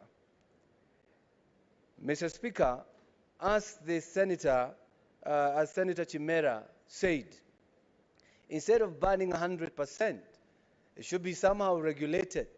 Because if that's how they feel when sending the departed one, that's how they feel is the best way to celebrate, Mr. Speaker, I don't think it should be 100% ban. I think they should be controlled in a way, maybe hours, maybe time, and maybe those in attendance or those to attend such disco matangas. Maybe where I come from, Mr. Speaker, we might not have this, but I feel it is my mandate and the mandate of this Senate to defend other people's rights.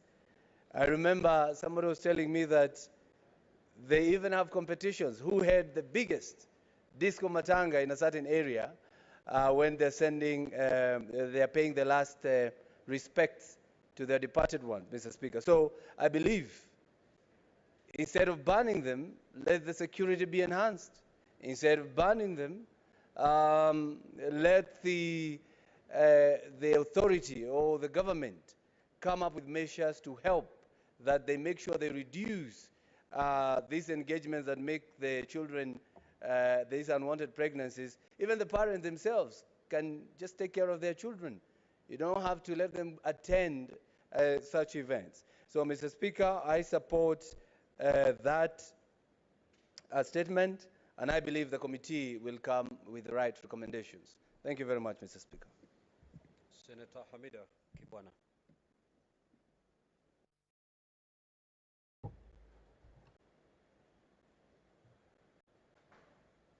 My statement. Thank you, Mr. Speaker. I rise to... Thank you, Mr. Speaker. I rise pursuant to Standing Order 53-1 to seek a statement from the Standing Committee on Finance and Budget regarding withholding value-added tax (VAT) obligations on petroleum products and its impact on businesses.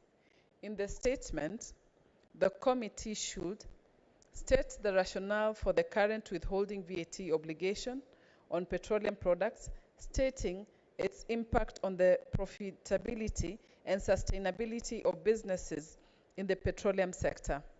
Number two, provide an analysis of the impact of the 2% withholding VAT on the petroleum industry, particularly in terms of job losses and negative effects on the economy, stating how changes made by the Finance Act 2021 to the Tax Procedures Act 2015 affected the petroleum industry's ability to seek exemptions from withholding VAT obligations. Number three, table evidence that supports the claim that removing the withholding VAT obligation on petroleum products will result in increased revenue from pay-as-you-earn, pay, corporate tax, and other revenues generated for county governments, stating alternative measures that could be considered to ease the financial burden on petroleum businesses. And number four, state interventions put in place to ensure that the Finance Bill 2023 includes an amendment to exempt petroleum products from withholding VAT obligations, stating potential drawbacks, if any, and how this can be addressed. I thank you, Mr. Speaker. Senator Chirange. Thank you, Mr. Speaker. I have seen my sister, Senator Amida, has raised an issue of VAT. She's prophesizing because the Finance Bill 2023 is looking to increase VAT on fuel products from 8% to 15%. Mr. Speaker, as we talk today, the country is not doing very well economically, and there are two issues. Either we tax or we borrow. The budget ceiling, Mr. Speaker, as we talk, is around 9.4 trillion Kenya shillings. And the ceiling that this House, and then I voted during the handshake arrangement against, was 10 trillion Kenya shillings, Mr. Speaker. We are looking at a budget of 3.6 trillion Kenya shillings, Mr. Speaker. Our public debt is no longer sustainable. Therefore, the fact that 8% has been increased to 15% on VAT, Mr. Speaker, is very critical in the growth of the economy. We either choose to go to countries like Canada, Ethiopia, not sorry, Ghana, Ethiopia, and other countries who have default in terms of payment, in terms of public debt that we have internationally, Mr. Speaker. Secondly, Mr. Speaker, the issue of fuel subsidy. Who are these people? Mr. Speaker, as we talk today, there are many companies who are well connected that benefited from fuel subsidy. Mr. Speaker, who are the beneficiaries?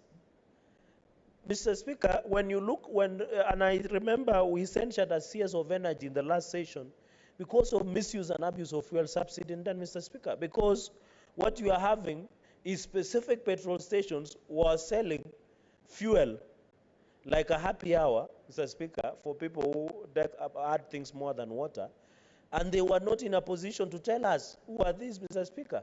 As we talk today, there are many companies that want to be paid because they gave fuel subsidy, Mr. Speaker. That process was abused. Mr. Speaker, any sane economic person, the fuel and unga subsidy should be removed because it was not sustainable, Mr. Speaker. Mr. Speaker, it behooves all of us, Mr. Speaker, that we cannot survive on subsidy, Mr. Speaker. Look, for example, we better subsidize production over consumption. Because if you are talking about food security, for example, we better give farmers in Nyamira, Mr. Speaker, subsidized fertilizer to produce more of ndizi to be consumed in Nairobi, as opposed as giving unga that is subsidized, Mr. Speaker. And therefore, this statement by Senator Amida, with all due respect, of course the committee will dispense with, but in my own opinion, fuel subsidy was abused, Mr. Speaker. The international economists, the IMF, everybody has said you cannot live on subsidy. It is like living on Fulisa. You cannot live on Fulisa, Mr. Speaker. And therefore, when the finance bill, I would have wished to listen to the comments of Senator Amida when the finance bill will come before the floor of the House, because we need to raise our local revenue. We don't raise, we borrow more. We borrow more, the country, Mr. Speaker, will be sold reja like mitumba in some markets, Mr. Speaker. And we don't want, Mr. Speaker, to come here buying a loaf of bread, come with like 10 kilos of 100 shillings, Mr. Speaker, because our currency has been devalued, Mr. Speaker. And therefore, I think on a point of information, Mr. Speaker, Senator Amida is doing very well in many things, but I think on this one, I beg to disagree, because fuel subsidy has been abused, and the government under President William Ruto has done very well to remove any form of subsidy and cut down even on this budget, Mr. Speaker. I've seen, Mr. Speaker, in the conclusion, there are many, and I hate to reply these things, Mr. Speaker, because I've seen our colleagues from the other aisle in Disco Matangas. I'm told there's Disco Matanga. My younger brother, Senator Rafael Chimera, was there describing how Disco Matangas happens. He's in a better place, or birthday parties or baby showers. Mr. Speaker, we need to be honest to the country in conclusion. There is a misnomer that counties, their money was slashed, Mr. Speaker. In the financial year 2021-2022, for new members, we fought here. I remember Senator Faki was here, Senator Okongo Mugende was here. We fought and gave counties 370 billion. We have fought an increment of 15.3 billion addition, that is 385 billion, Mr. Speaker. Mr. Speaker, counties will get conditional grants of 44 billion.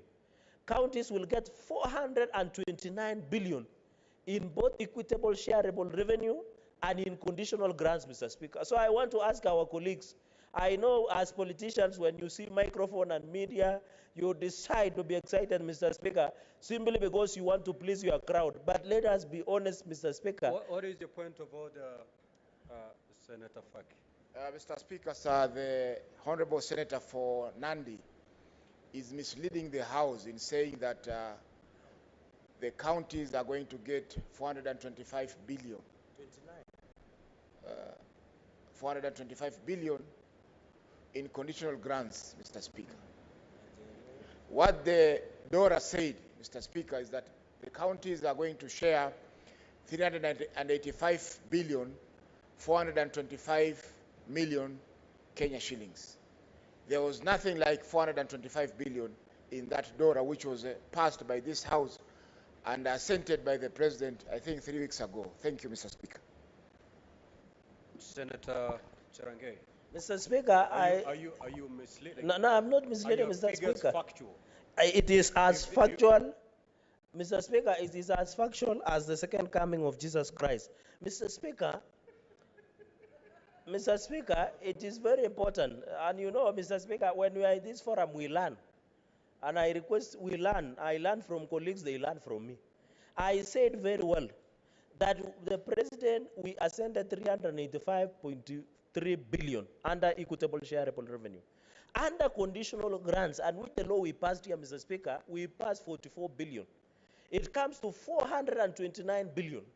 Mr. Speaker, it is like having money in equity and KCB. It is your money. So I think Senator Faki, Mr. Speaker, should stop consulting Sergeant at Arms and listen keenly, Mr. Speaker, because I am making a life-changing statement so that they don't mislead the public in these Komatangas, Mr. Speaker. It is 429.5 billion, Mr. Speaker, that is going to counties.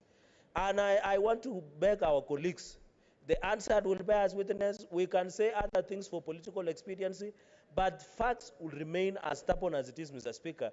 And therefore, Mr. Speaker, I want to raise there and hope when this issue of VAT will come up, Mr. Speaker, I will want to also sit, because you remember, Mr. Speaker, I asked a question about fuel subsidy. Mr. Speaker, you saw the Daily Nation yesterday.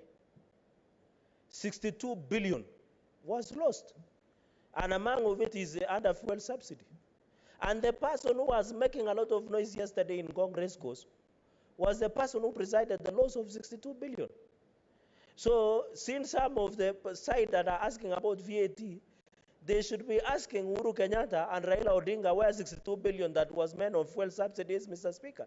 We cannot lie to this country. I think the era of lies, Mr. Speaker, must stop, because 62 billion, Mr. Speaker, cannot be accounted, Mr. Speaker. And therefore, I support. Thank you, Mr. Speaker. What is your point of order, Senator Eddie? Mr. Speaker, is Senator Cherargei in order to, I'm rising under Standing Order number 115. Is Cherargei, Senator, Honorable Member of Nandi, in order to verbatim call individuals' names as high as Honorable Raila Amolo Odinga and President Uhuru Muigai Kenyatta in this House without a substantive motion, Mr. Speaker? Is he in order? You are discussing other people. Mr. Speaker, Standing Order 155 is something else.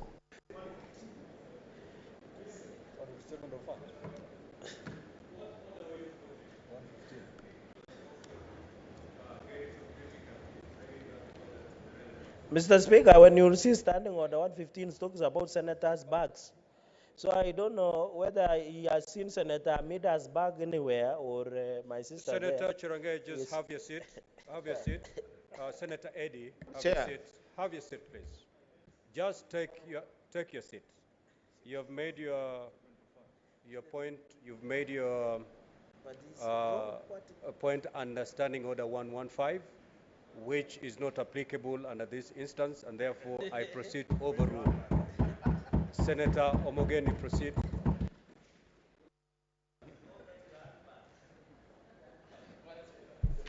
Yes, thank you, Mr. Speaker. I rise to support this statement that was raised by Senator Amida. But, Mr. Speaker,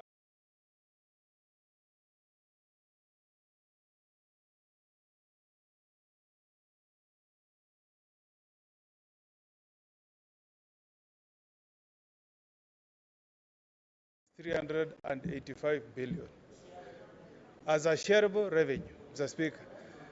The issue of conditional grant in fuel, from the current 8% to 16%, there will be trickle effects on the common mwananchi, the so-called hustler.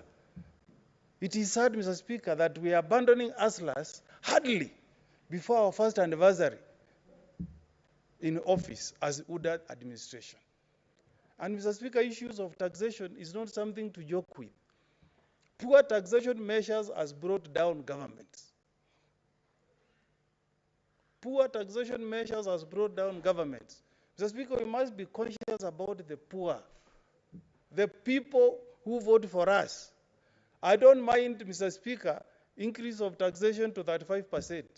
In fact, I wish the 3% property tax, the one you want to take away from teachers, can be lumped on MPs so that you pay 38%, so that we can think when we are passing laws touching on taxation. But, Mr. Speaker, to bring a law that is going to increase fuel on border is being insensitive, Mr. Speaker. And as people who have been elected to speak on What behalf is your of our point of people, order, Senator Cherargei?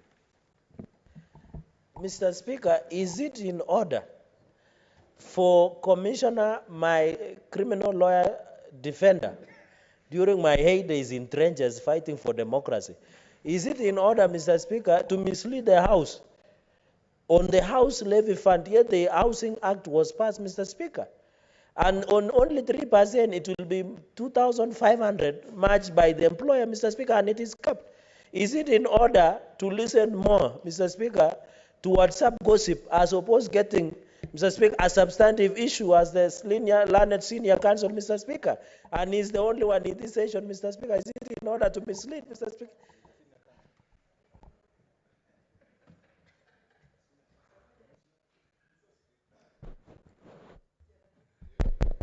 Mr. Speaker, I wish Senator Cherage can be a good student who listens. And you should be a debater who also reads. You should read the 156 pages of the finance bill, and you will see that there is a proposal therein to tax Kenyans 3% in the name of housing tax. It is there. So it's not a matter of gossip. Tax, Mr. Speaker. And I want to tell Senator Cherage. What's your point of order, Cherage?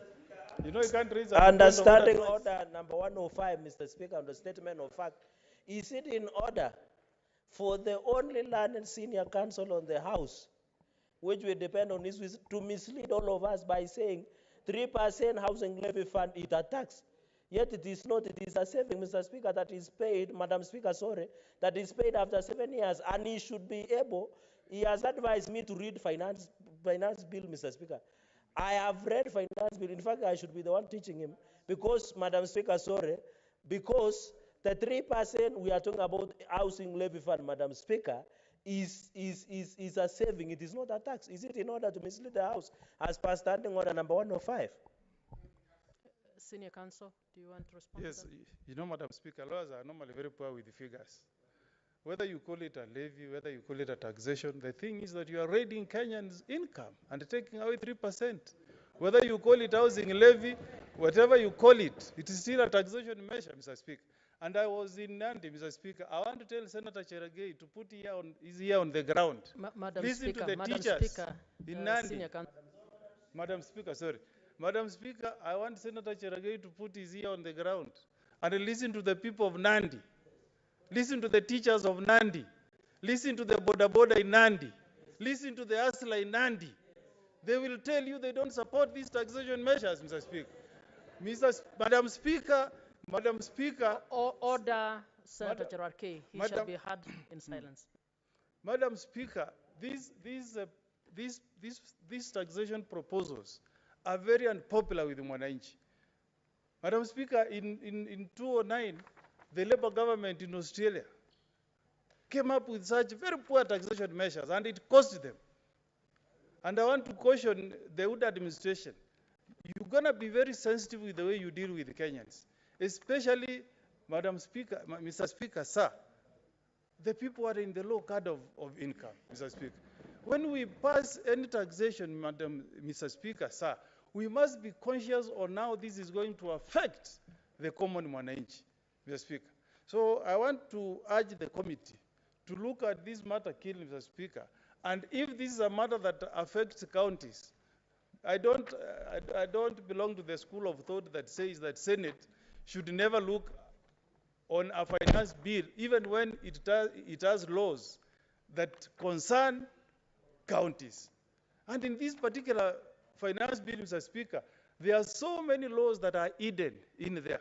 The Employment Act is there. This thing you are calling housing levy is hidden there.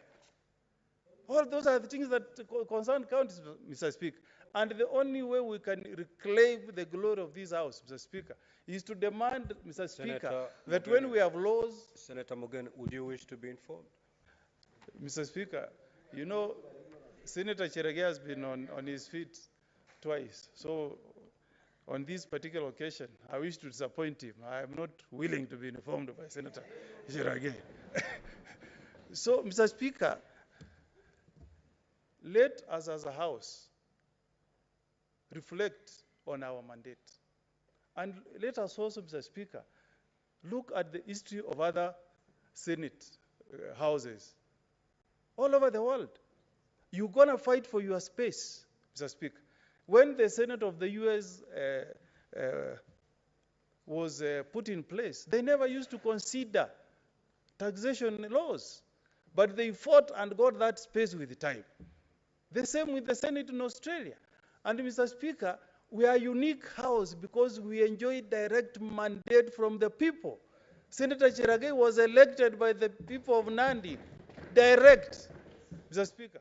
It's not like the House of Lords in UK, where you get an appointment out of recognition of the contribution you have made to your country. As, Mr. Speaker, we have been elected directly by the people. How then, Mr. Speaker, Can we be sitting here as a house that prides itself as being the upper house without seizing an opportunity like the one that is before us? And we demand that the finance bill comes before the Senate and we deal with it in a just manner, Mr. Speaker. Because we don't want our people, Mr. Speaker, to be at the mercy of the other house, Mr. Speaker. This is the upper house. We are few.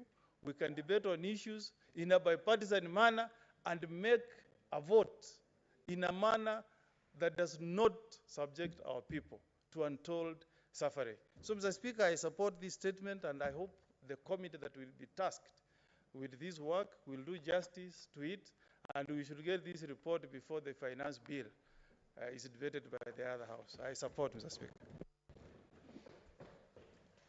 Next order, clerk. Before we move to the next order, clerk, we had deferred order 6. We will take that before we proceed to order 8. So kindly call order 6, please, on the order paper. Order number 6, notices of motion. Senator Catherine Mumu.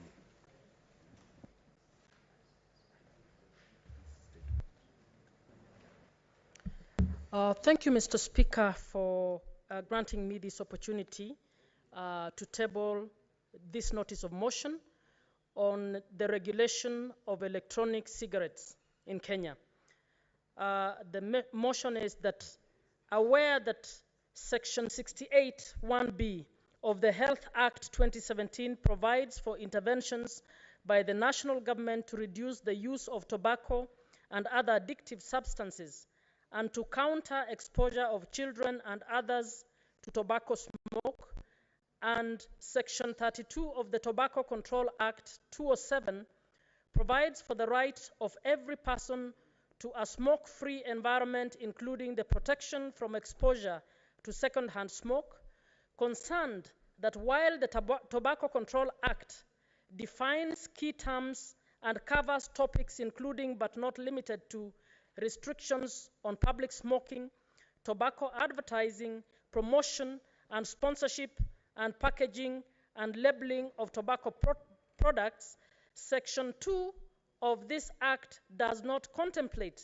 non-tobacco products and therefore lacks restrictions on the use, advertising, promotion, and sponsorship or packaging and labeling of synthetic nicotine in the form of e-cigarettes, resulting in the increase in popularity and consumption of e-cigarettes among youth, including minor children.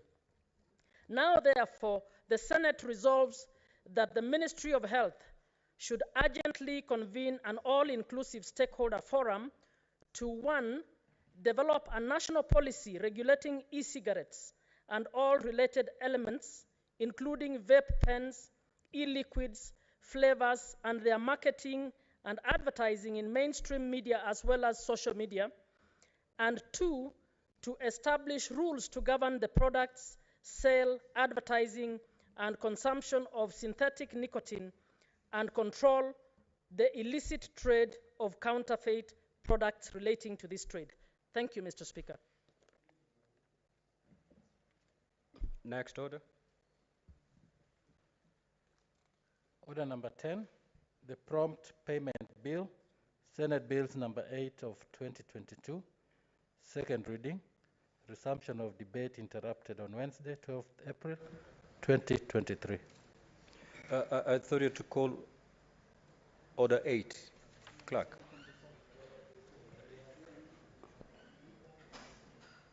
So that I know that the committee had requested for deferral, but for the purpose of the record, I thought you'll call out, we defer it, and then we proceed in that manner. Order number 8, the County Allocation of Revenue Bill, Senate Bills number 16 of 2023, second reading. Yeah, the committee had requested for deferral of that bill, and therefore it stands deferred. Proceed to the next order, please.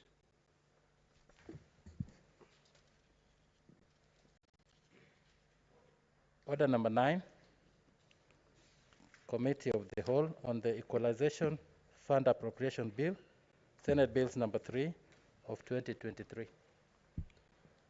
Again, the committee had requested that this particular order be deferred to tomorrow. So it is so deferred.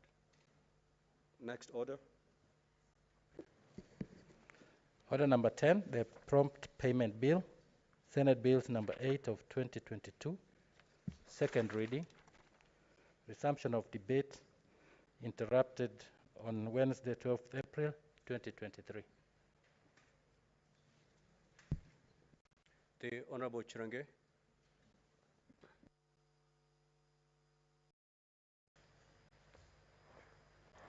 Thank you, Mr. Speaker. I think this is a very straightforward bill from the onset, the prompt payment bill. Mr. Speaker, I've sat for some time. I noticed the change on the seat, Madam Speaker. I've sat for some time at the Public Accounts Committee. One of the, and in fact the National Treasury even went ahead on even invoking Article 225, Madam Speaker, because of a lot of pending bill. If my memory serves me right, Madam Speaker, there are almost over 120 billion Kenyan shillings in terms of pending bill in counties. I think national government, one entity, I think roads has close to 1 trillion in terms of pending bills in roads only, ministry, Madam Speaker. This issue of pending bill is hitting our people, Madam Speaker. Our contractors in our villages, our counties, be it the ones who did ECD, the ones who have done polytechnics, the ones who have done anything with county, Madam Speaker, in terms of service and goods, Madam Speaker, are suffering. Some of them have been auctioned, Madam Speaker. These contractors in the village, Madam Speaker, are treating ailments that came because of not being paid, Madam Speaker. Some of them are treating pressure, diabetic, Madam Speaker. You saw even a video doing rounds in social media, Madam Speaker, where an old man had removed his clothes in protest because he has not been paid, Madam Speaker. Devolution has brought misery. I'm sorry to say this, Madam Speaker, and pain, and anguish, and gnashing of teeth, Madam Speaker, by many Kenyans who are contractors in our counties. Madam Speaker, for example, in Nandi County, we have close to 1 billion, Madam Speaker, that is on pending bill alone. 1 billion, Madam Speaker, all contractors in Nandi are suffering. And having sat in the Public Accounts Committee,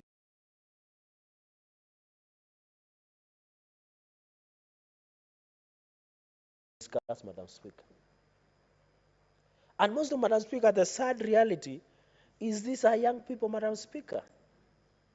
These are people who took an LSO, an LPO to get financing from a bank, from Credit Society, Madam Speaker, to finance some of these projects, Madam Speaker. And they are young people, they are women, they are people living with disability, Madam Speaker. Madam Speaker, can you believe there are people who are still being owed by counties from the onset of devolution in 2013, 2014? Madam Speaker, the National Treasury at some point tried to do special audit on pending bills and even went ahead and threatened counties that if they don't pay the pending bills, they will invoke Article 225 in terms of suspension of funds, Madam Speaker. It is sad. This prompt payment bill, Madam Speaker, because I was building the background, I want to thank Senator Omar, one of my members of public accounts and also a renowned accountant, well-established finance expert, for coming in with this bill as timely. This prompt payment bill. And I think this, and I want to encourage Senator Omar, Madam Speaker, this is one of the things that you will leave an indelible mark in the legislative process and in the history of Parliament of the Republic of Kenya among the Commonwealth countries, Madam Speaker. Madam Speaker, the issue where one issue, there is no written contract for the 90 days, I think that is realistic, Madam Speaker. where the payment, when you supply your things, maybe a company is pre-qualified. Let's assume during COVID era, you supply pharmaceuticals, and there is no written contract. This law has provided that within 90 days, there must be payment upon, of course, the process of completion of works. If it is supply, of course, invoice, among other things, Madam Speaker. And of course, in line with Public Procurement and Disposal Act, the Procurement and Asset Disposal Act, of course, among other procurement, Madam Speaker. Madam Speaker, there is this public procurement, and I think this one PPOA, something that looks into dispute when there is the issue. We have a lot of complaints, Madam Speaker, where award of tender is involved in a lot of recurs. And therefore, they must follow the law in terms of procurement process. Madam Speaker, we have argued this, that why would counties and national government, for example, procure without having the money? Where is the procurement plan? Madam Speaker, in what we call IFMIS, Information Financial and Management Information System, I think we need to amend the PMF Act, Madam Speaker, and look at the regulations. Because why would I give you supply to supply water to this chamber if I don't have the cash? Why don't we wire it in such a way? And there was a proposal by government then that you must display the people you have awarded contracts, Madam Speaker. Why don't we tell counties and come up with a law both nationally and at county level? You cannot spend what you do not have. I think, Madam Speaker, you are a senior learned colleague in this profession, and you are aware that you cannot sell what you do not have. For example, there is a principle, Madam Speaker. And therefore, we must bite the bullet and agree that in your procurement plan, in the FMEs, you can only spend when you have money. So if there is a disbursement, I'm aware counties, Madam Speaker, are being owed almost 90 billion in terms of disbursement, and I've seen the equalization fund disbursement, I don't know, county allocation disbursement, Madam Speaker. There is an aspect where 90 billion, for example, when counties receive 90 billion, I don't find it a problem, Madam Speaker. Then they can now implement their procurement plan. Because one of the shocking things is, one of the audit queries is late exchequer releases. Because now the problem, we are heading to the financial year, Madam Speaker, this financial year. The Treasury opens FMEs up to midnight. I don't know why. I've never understood why Treasury behaves like night runners. My neighbors, night runner is not a bad thing, but I don't know why they operate like night runners in terms of opening and I can see Senator from Homa Bay smiling excitedly when I mentioned the night runners. Or young people call it usiku sako, Madam Speaker. People who have become more active at night. So I don't know why the FMEs is open up to the last day. Then you expect counties to spend, and that is how corruption is.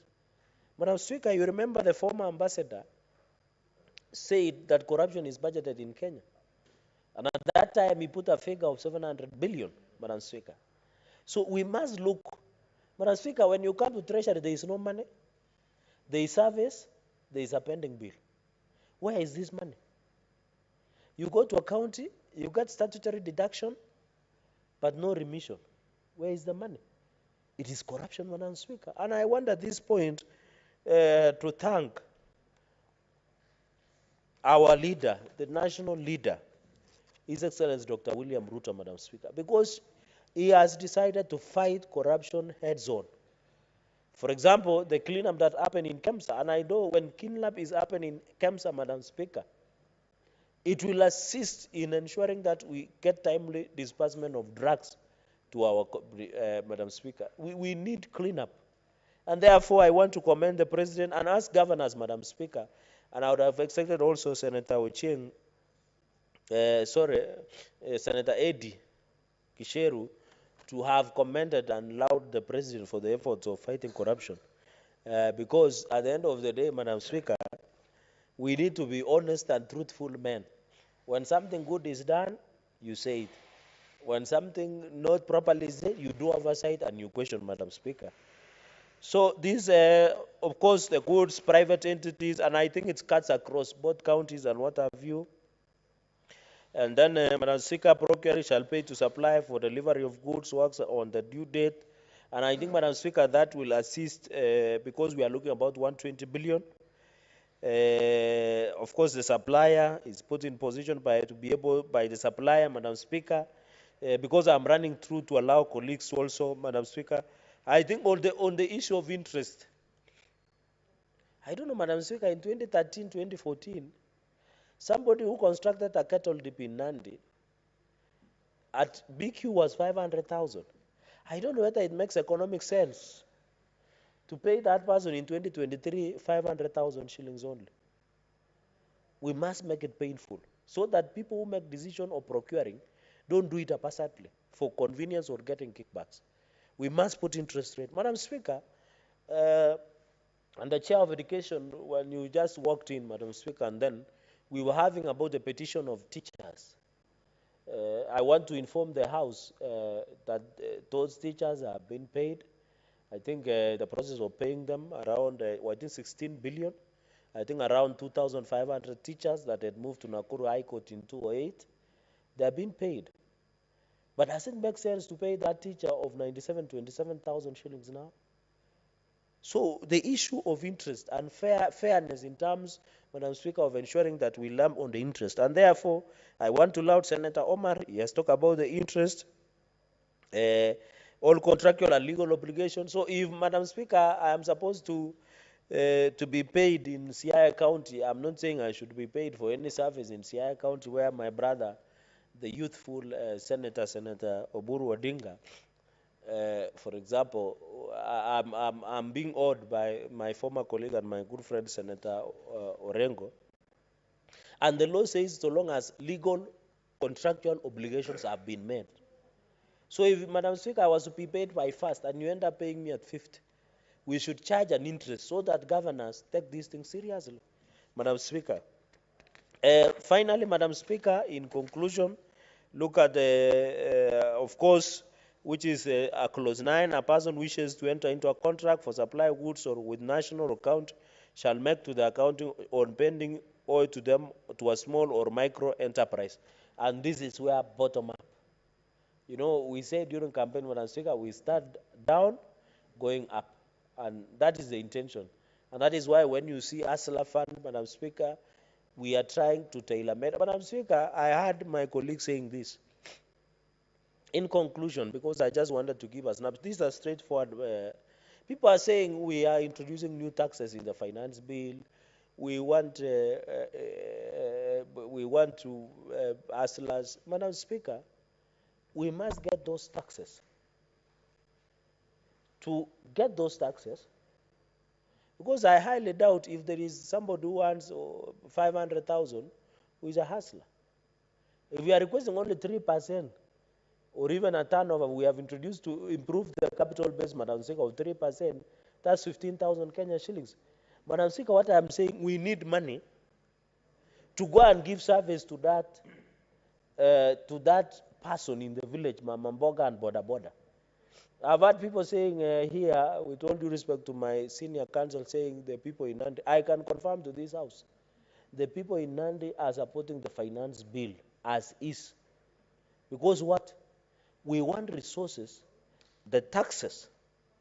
You know, I have attended functions when I'm saying, and I don't know whether our colleagues get similar, even yourself. Mwananchi will stand and say, Senator, we need a road, we need an hospital, we need drugs, we need water. But where is the money that will do that job? It rules on taxation. So we need, Madam Speaker, to be honest with ourselves and have an honest conversation that for country to move forward, one is pay tax, but ensure that tax works for the people. The president has said as much, that even if he's given 1 shilling, he should protect that 1 shilling to ensure it gives value for your money. And I'm in the same page, Madam Speaker. Number 2, Madam Speaker, I said here, and I receive a lot of point of orders. There was 62 billion in terms of, Madam Speaker, as we talk today, can I shock you? Almost 1 trillion was given through tax exemptions, tax abandonments, tax evasions by the previous government. I don't want to say you because if I say it will run me into problems. If that 1 trillion on tax evasion, tax exemptions was not given, for example, Madam Speaker, a leading bank, and I don't want to say my relationship with that bank, was given a tax exemption of 300 million. So what we should be doing, we should be ensuring we don't give anybody, even a tax exemption. We ensure we collect tax because President Kibaki, and I don't know whether Senator Eddie Kisher, who is my good friend, I had been born then. When President Kibaki took over in 2002, Madam Speaker, the tax was less than 300 billion. By the time he left office 10 years, because of just saying, kulipa ushuru ni kujitegemea, kulipa ushuru ni he raised up to almost 1 trillion plus. Because of only sealing tax loopholes, tax exemptions, Madam Speaker, not allowing fake things like illegal importation of sugar. You have seen the president and the government has cracked the whip, and people are now in court in the issue of caps, Madam Speaker. I was talking to a friend and he was telling me he took the sugar, and when he tried to cook the tea, turned into black, and it was supposed to be the normal tea. Madam Speaker, that is how we ensure accountability. For example, somebody somewhere failed. Madam Speaker, even the issue of edible oils. You remember towards the end of last year or mid last year, there was allegations that edible oils had been produced that was not meeting consumption standards. Could it be the reason we have increased cases of cancer, lifestyle diseases? But the bottom line I'm making and submissions I'm making, even as we do this, we must tell these contractors, be paid on time, but pay tax. Senators pay tax. Madam Speaker, as a senator, I don't have a problem of paying 2,500 men for the house levy fund because it's a savings, not a tax. After 7 years, I can still get my money and do whatever I want or give it to my daughter or son to continue proceeding, Madam Speaker. Because that is the honorable thing to do. Because, Madam Speaker, they say there are two things in life that you are sure, either death or payment of tax, Madam Speaker.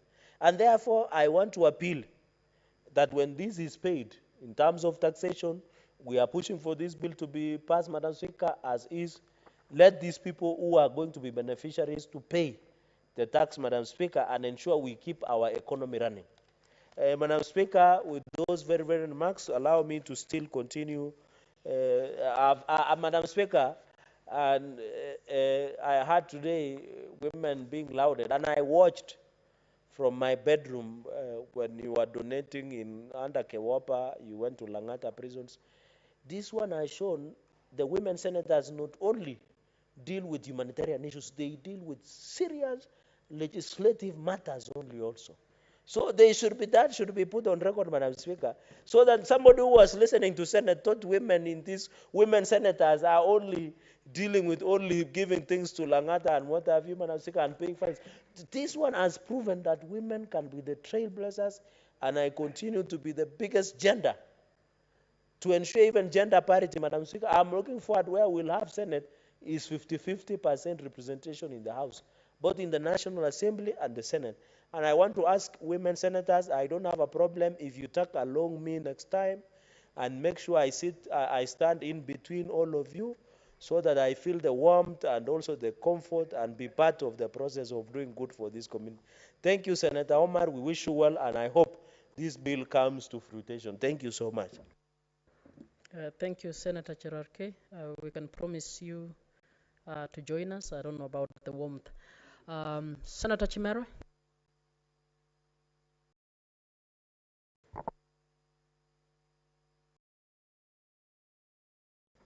Thank you, Madam Speaker, for this opportunity to contribute on this very fundamental bill.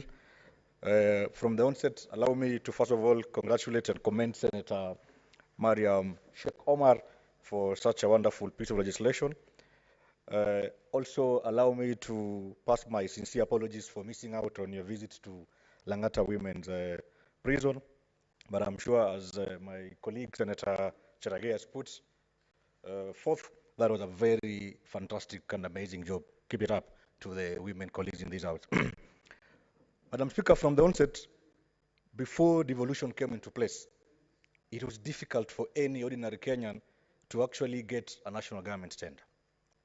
But shockingly enough, payment was guaranteed, Madam Speaker.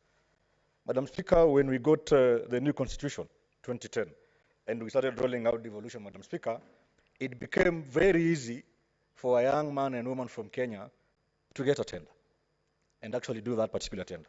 But it became very, very difficult for that young man and woman to be paid. Madam Speaker, governors have gone rogue. They've gone so rogue to an extent that they cherry pick whom they want to pay. It is a situation whereby we have a case of governors playing politics with these tenders.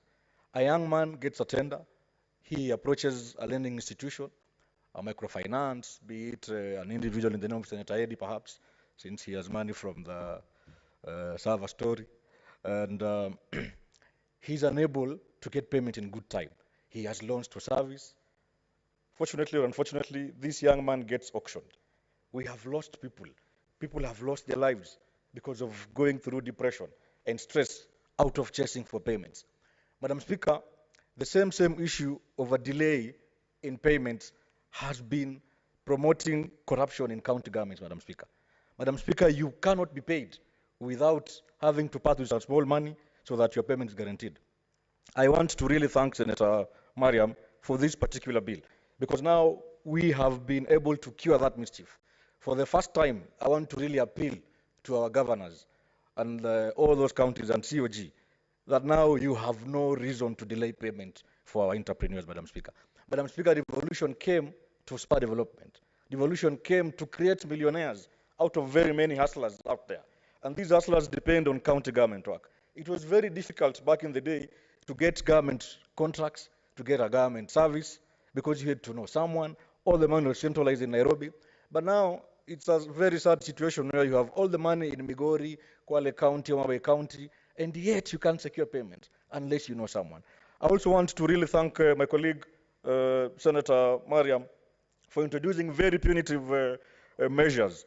More specifically, I think this should be Section 9, Section 10, whereby in case of a delay in that payment, that particular officer then is liable on conviction to a fine not exceeding 5 million shillings or imprisonment of a term not exceeding 5 years, Madam Speaker.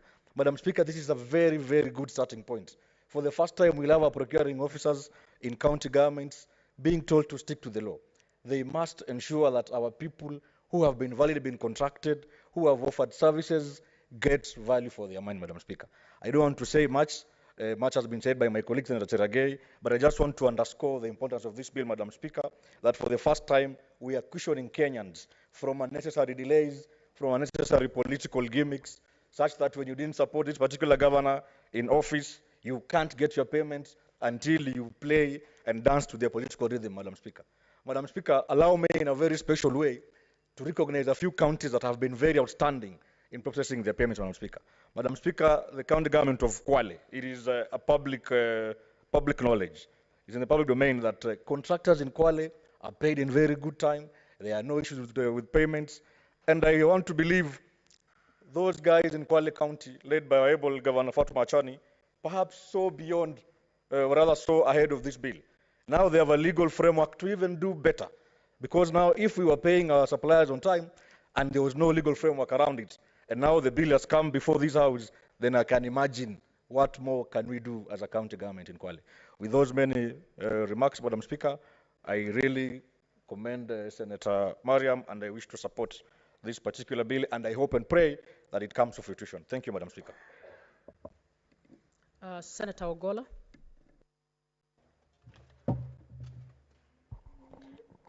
Madam Speaker, I want to congratulate Senator Mariam from the onset for this prompt payment bill. Madam Speaker, it is important that when people offer services, it is only important and ethical that they get their payment, and especially on time. Madam Speaker, if you look at the LPOs that are given to contractors and suppliers, Honorable Speaker, it is important to note that behind there are notes that state that works is only given when there are monies that their payments are available, of course, provided by the budgets in our government. But, Honorable Speaker, Madam Speaker, sometimes it's unfortunate, like the speakers before me have stated, that whereas our counties were supposed to be development centers for everybody, it was supposed to give equitable growth to all. Growth to the youths, growth to the women by doing business in our counties as provided in the law. For example, Madam Speaker, it is very clear that 30% of works and supplies are supposed to be given to the youths and women to empower them so that we have an empowered society, a society that looks at their youths and a society that looks at the women. And Honorable Speaker, at the onset, all these cadres of groups were very excited that once we had a society that was thinking about everybody. But Honorable Speaker, once these works are done, we do not see the reasons why payments cannot be made in time. And Honorable Speaker, as the other speakers have said, most of our people in their growth levels, they get resources from the lending companies, from the banks, and banks expect payment. Honorable Speaker, it is an unfortunate situation that back at our counties, we've seen personalities that were thriving getting down sick, depressed, just because of the stress that have been caused by the lending companies that wants money from them. And yet, these are people who have worked for the governments. Honorable Speaker, as this prompt payment bill takes effect, it is also important that payments are done for works and supplies that are done. Honorable Speaker, I say this because there has been ghost works that have been paid in our counties. And why do I say this, Madam Speaker? We have what is called procurement by IFMIS and payments that are done. You find a situation where works have been done, the same works have been used and getting funds from the controller of budget. But Honorable Speaker, in some instances, when these monies have been released, the same is not paid out to our people. And that is why I am saying, Madam Speaker, that payments also must be done for works that are done and for supplies that have been given. Honorable Speaker, I have a very pathetic case in Homa Bay County where I come from, where transformers were procured for the county. But Honorable Speaker, you have transformers that were taken to different locations, and these transformers are not active, Honorable Speaker. We have transformers that were procured. Whoever was given this work was paid for this work, but the people of this county are not benefiting from these transformers. And that is why I say, Madam Speaker, that these payments must also be done to works and supplies that have been actually carried out. Madam Speaker, I support this bill. Every Kenyan who does some work, every Kenyan who invests must get their payment back. Honorable Speaker, because it is an investment. And Honorable Speaker, a number of these are the businesses that take care of our people.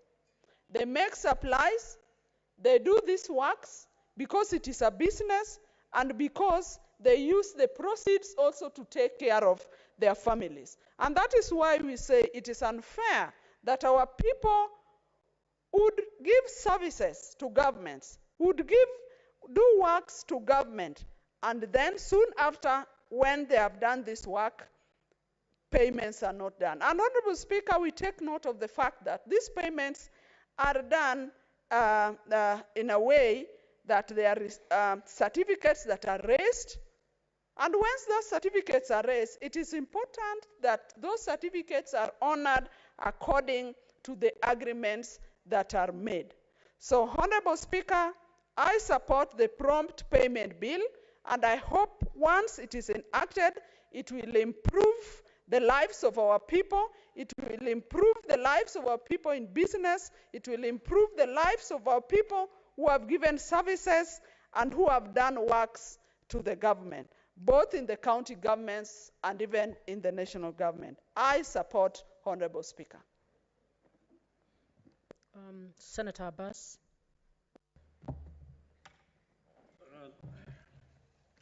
Thank you, Madam Speaker. Madam Speaker, I think this bill is actually a very important bill today. I know it was there in the Parliament, but it did not succeed. As you're aware, Madam Speaker, many Kenyans today have lost their money in investing with the government. There are many people who went to contract with the government as suppliers, contractors, and they have not received their money for the last 10 years or so. When devolution started, many Kenyans have had hopes in doing business with the government because the money has been devolved, the money was available at the grassroots level, but unfortunately, what happened is actually unforgivable. Many people who did their contractual work with the counties, they don't get their paid. Many of them have lost. Their businesses actually have been closed. Today we have many people who have not even taken their school, children to school. They have dropped out due to lack of money. Some of them were millionaires actually. People who have about 50 million, 100 million today are rendered to be pauper. They are very poor people now. And even the children are not able to go to good schools. And this is a very unfortunate thing. And then, the thing is, the money is committed, agreement is signed, contractual work is done, everything is signed, but no payment is done. That same money is not that money that somebody should have been waiting, because the money has already been appropriated. That if it's going to be a construction of a hospital, a laboratory, whatever, it's already there in the budget. If it's going to be a roads construction, the money is already there in the budget. But the most unfortunate thing is that same money does not find its way to the people who did the work. The money is diverted or misappropriated. And the most unfortunate thing is that same money, the people who appropriate this money are not being prosecuted. They are not taken, they don't take liability for the work. The Auditor General goes there, writes a report, the matter goes to ESC, anti-corruption guys go there, they confirm. So some of them are just taken to the police or reported, nothing goes on. You can see high-powered people have caused this country a lot of suffering. And many countries have actually, they have done a deal with contracts. They have been taken to courts. They have been released without any judgment, without anything. They went free, and they went free with their money. Nobody pays back the money. And then this country actually today, as you're aware, billions and billions is actually outstanding and unpaid bills for those people. Like my county now, Wajir has a pending bill of 5.5 billion shillings. And the funny thing is, the money has already been budgeted for, and the money was there in the budget. So where did the money go? It has been diverted. It has been utilized for other purposes. It has been pocketed. But I think up to today, we don't have one single person who has been taken to court. Madam Speaker, I think this bill now, and I want to thank Madam Senator Mariam for bringing this timely bill. It gives us at least on a way to develop regulations. It gives us it makes an offense for anybody who makes a contractual work in the national government, in the county, that they must account for whatever they have signed for. I think that will now be able to save Kenyans. But however, we must be able to at least save the many Kenyans who are today suffering. And today, some of them have even died.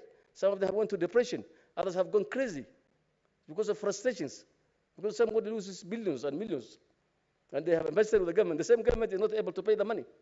And the money is already in the budget. It has been appropriated. But I don't know how they change it again. So these are criminal cases. So I think it's a high time that things must be taken serious. And this will help, the bill will help. The bill will save many Kenyans from the suffering they have undergone for the last 10 years. Madam Speaker, I think we need to be serious. If you do business with government, the government must pay the money in time. Because I think this country can only develop if we invest that money in the country. I know some of this money is taken out of the country. People invest in other places. Money is stolen and taken to other things like Dubai and all those places. So it's a very unfortunate situation. And with those few remarks, I beg to support the bill. Senator Siengo.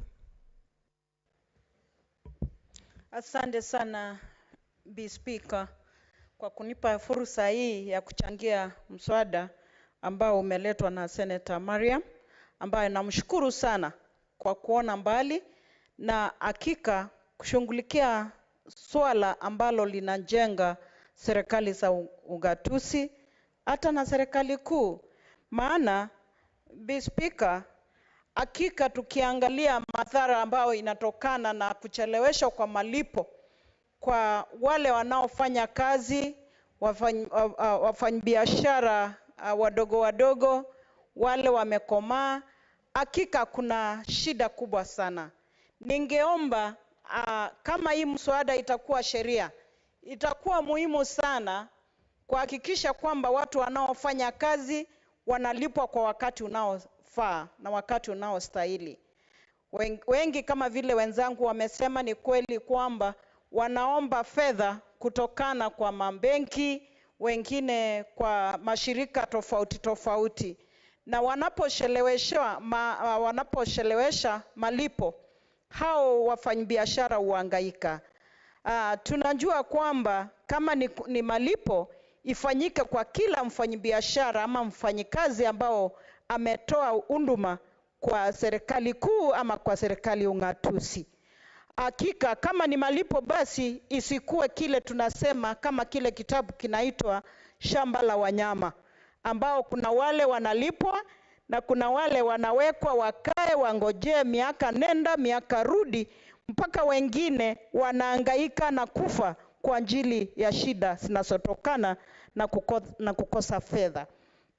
Hakika niseme, nikitoa mfano ya kaunti ya mahali ninatoka, ninajua ndoa iliyofunjika kwa sababu mama ndiye alisema atafanya biashara ndiposa amboreshe maisha yao. Akaomba pesa kwa kikundi ambacho ukopesha pesa, akaenda akafanya biashara. Mwaka ulipopita bila kulipwa, hiyo ndoa ilikuwa, mwanaume akainuka akamwambia, basi we uliomba pesa ndiposa tuende kuwa maskini, maana vitu zetu zitachotwa, mabati ya nyumba, paa imeng'olewa, baiskeli yao ikachukuliwa, masufuria ikachukuliwa, na ikawa ni shida tupu mpaka hiyo ndoa wakaachana. Kwa hivyo ningesema kama hii sheria ambao imependekezwa, mswada umependekezwa na Senator Mariam, itakuwa sheria, itakuwa ya muhimu sana kuhakikisha kwamba malipo inafanyika haraka iwezekanavyo, watu waendelee kukua kibiashara na isikuwe ni ya wachache ambao wanapata malipo, wengine wakiachwa wakihangaika. Jambo lingine ningesema kuchangia Bi Speaker ni kwamba hii malipo ya haraka itasaidia walio chini, ikuwe wanarika, ikuwe wamama, ndiposa wakakue pia kwa mapato ya kifedha kwa kujibidisha kufanya biashara. Lakini watu wanapohangaika, hata wale wanarika wakiamka, basi wataongopa kujiweka kwa mlingo wa kufanya biashara kwa sababu wanaona wenzao ama wale waliojaribu wakiwa wanahangaika. Kwa hivyo ningeomba niunge mkono hii mswada ya Senator Mariam na kusema kwamba ni muhimu sana. Hata itafanya kazi yetu kama maseneta wa counties tofauti tofauti kuonekana kweli kazi inafanyika na tunatetea, tunafikiria mambo ambayo ni muhimu zaidi ambayo inaathiri maisha ya wananchi wa Kenya. Asante, ninaunga mkono. Senator Kisang. Thank you, Madam Speaker. Madam Speaker, I want to say from the word go that I support the bill and thank Senator Miriam for coming up with this bill. In the last parliament, Madam Speaker, the bill was there, it went almost all the stages and eventually it lapsed. I'm happy that she has brought it back because, Madam Speaker, there are many of our people, especially the small and medium businessmen who have done businesses both at the county level and national government, and they were not paid. Some are distressed, some have died, as one of the senators has said, some are even depressed, and some have divorced, the way our colleague has said, because before you invoice, it means basically the entity would have advertised for a vacancy to supply or to do some work or to render some services. And then you bid, you go through all the tender process, you are awarded, you sign a contract, and then you do the job. After finishing, completing what you are supposed to do, you do an invoice.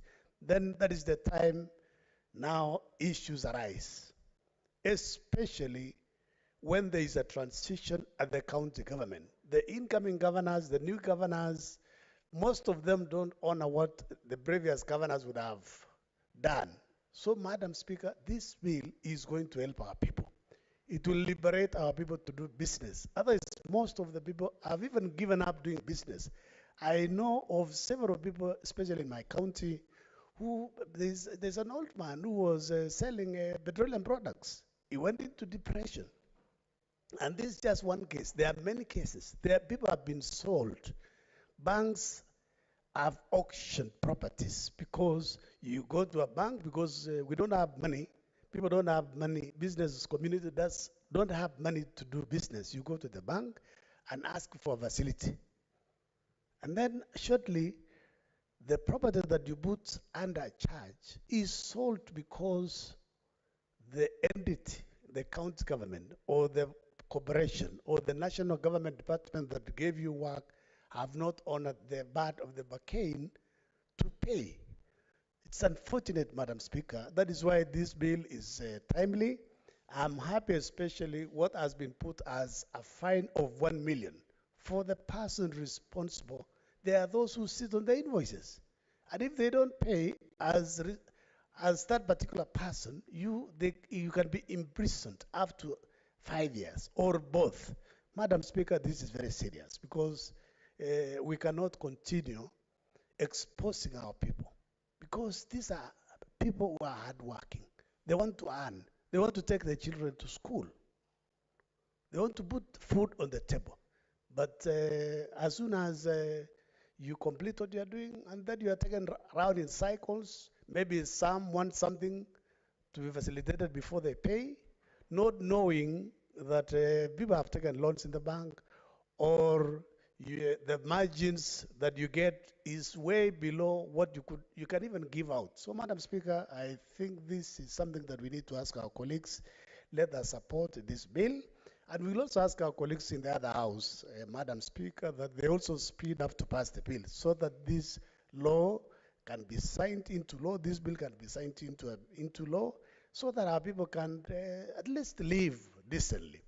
Madam Speaker, it's very serious. I'm sure even from where you come from, your county, people are suffering. And we want to tell the governors and its executive that, when previous governors exit office, you don't punish those who were given business by outgoing governors because you will face the same issue. After 5 years or 10 years, you leave office, your friends you will have given work can be exposed to the same problems that you're exposing those who got businesses from outgoing governors.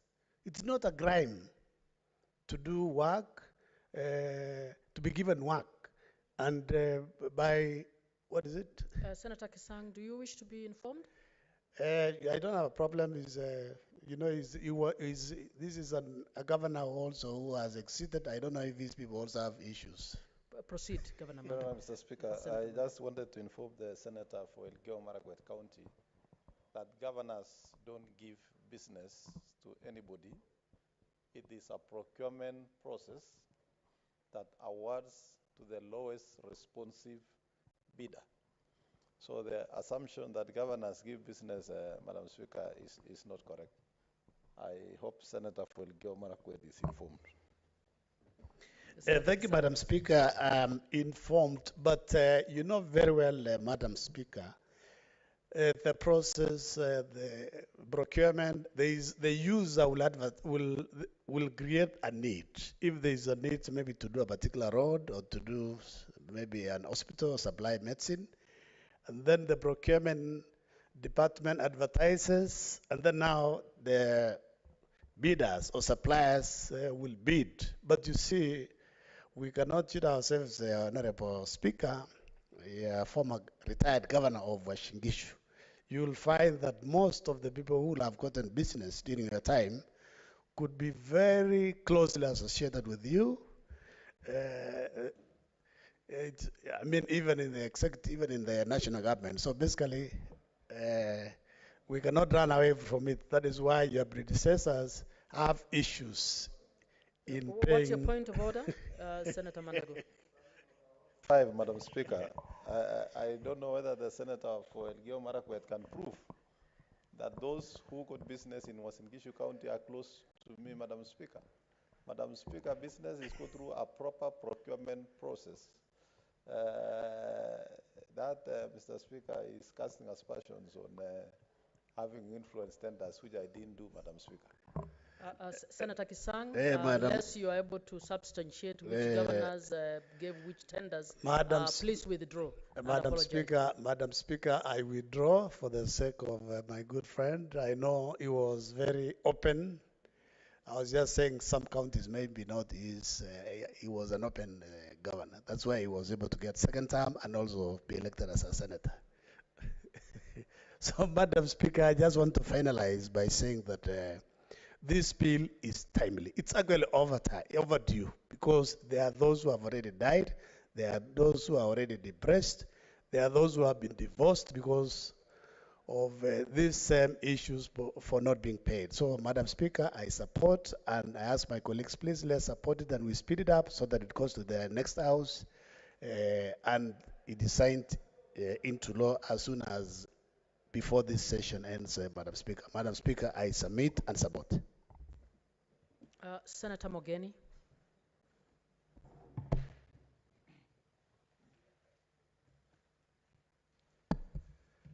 Yes, Madam Speaker, I first want to register my appreciation and congratulations to Senator Mariam Sheikh Omar for coming up with this bill, which, if enacted, will bring smiles to so many contractors who, Madam Speaker, have been subjected to untold suffering in the hands of our county governments and the national government.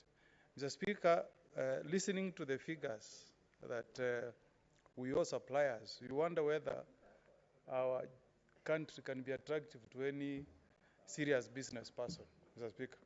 Because if my figures don't mislead me, county governments alone are pending bills close to 157 billion.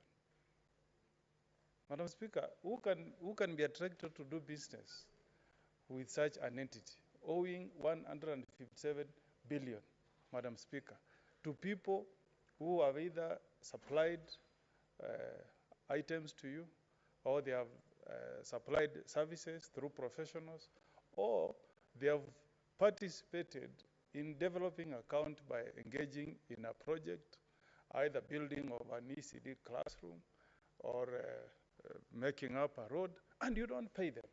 It is extremely shameful, Madam Speaker, that we as a country can be such an insensitive entity. It is really a shame, Madam Speaker, and this is not the way you treat investors or entrepreneurs. This is actually killing enterprises, Madam Speaker, because anybody, unless you are a thief, there is no way you can do business worth this amount of money without borrowing from our banks. And you know, Madam Speaker, this animal called a bank has no mercy. Banks have no mercy at all. If you don't pay, you default, they'll auction your assets. And when people are engaging with counties, they do so with an honest belief that once they do business, they will be paid, make some profit, and then they can grow their businesses. So I want to thank Senator Mariam for bringing up this bill, and I hope, Madam Speaker, our brothers in the National Assembly will see the wisdom behind this bill. I hope we will not have this shenanigan of telling us this is a money bill, therefore it cannot originate from the Senate. If you look at the content of this bill, and you are a member of Parliament, either National Assembly or Senate, you'll be out of your senses to oppose this bill, because we want to rescue businesses. Madam Speaker, anywhere in developed economies, whether you go to the US, you go to Australia, the best person to do business with, the biggest business partner is always government. But now, if you have a government that does not recognize that we need to grow businesses, then we are killing this economy, Madam Speaker. How are we going to create employment opportunities if we cannot allow businesses to grow? Madam Speaker, if you have visited countries like China, the businesses that you will see trading with Africa are actually small enterprises. But because they are able to do business with an economy that is disciplined, where your word is your bond. If you supply goods or you do a service, you will be paid promptly. And that way the business is able to grow. Madam Speaker, we are going to have a serious problem with employment unless we recognize as a country that the best way to deal with this problem of unemployment is by encouraging enterprises to grow. You know, if you give somebody business today, you pay them promptly. Tomorrow they will employ somebody to be a messenger. They will buy a vehicle, employ somebody to be a driver. They will grow and even start recruiting professionals, even engineers. And that way, we'll be able to deal with unemployment. We all think that UDA administration or any other government in office will wake up and create employment. Never. It cannot happen.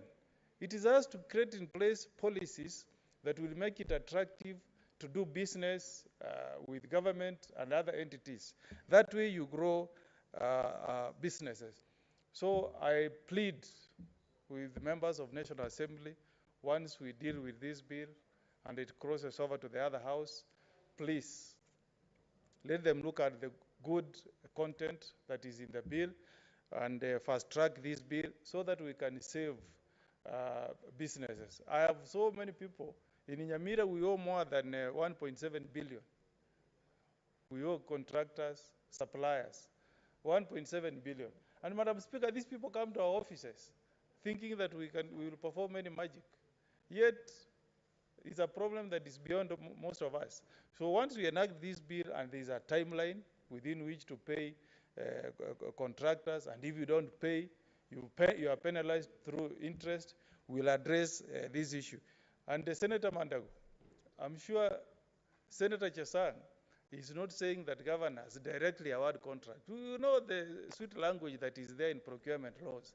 But there is what we call influence peddling by our governors. Not specifically you, but there are some governors who are good in peddling influence. They are the ones who determine who gets what contract. They determine their supporters, their friends, their associates, and those are the only people who are paid. The ones who are not associated with some governors are never paid. And then we have the problem of transition. For example, maybe the governor who took over from you will say, we will not pay anybody who did business with the Mandago regime. That's a big problem. And let's be candid and call out governors on this matter. Let them appreciate that governments have succession. You leave office, people who are there and they did business, you pay them. That's how you create faith in regimes, successive regimes.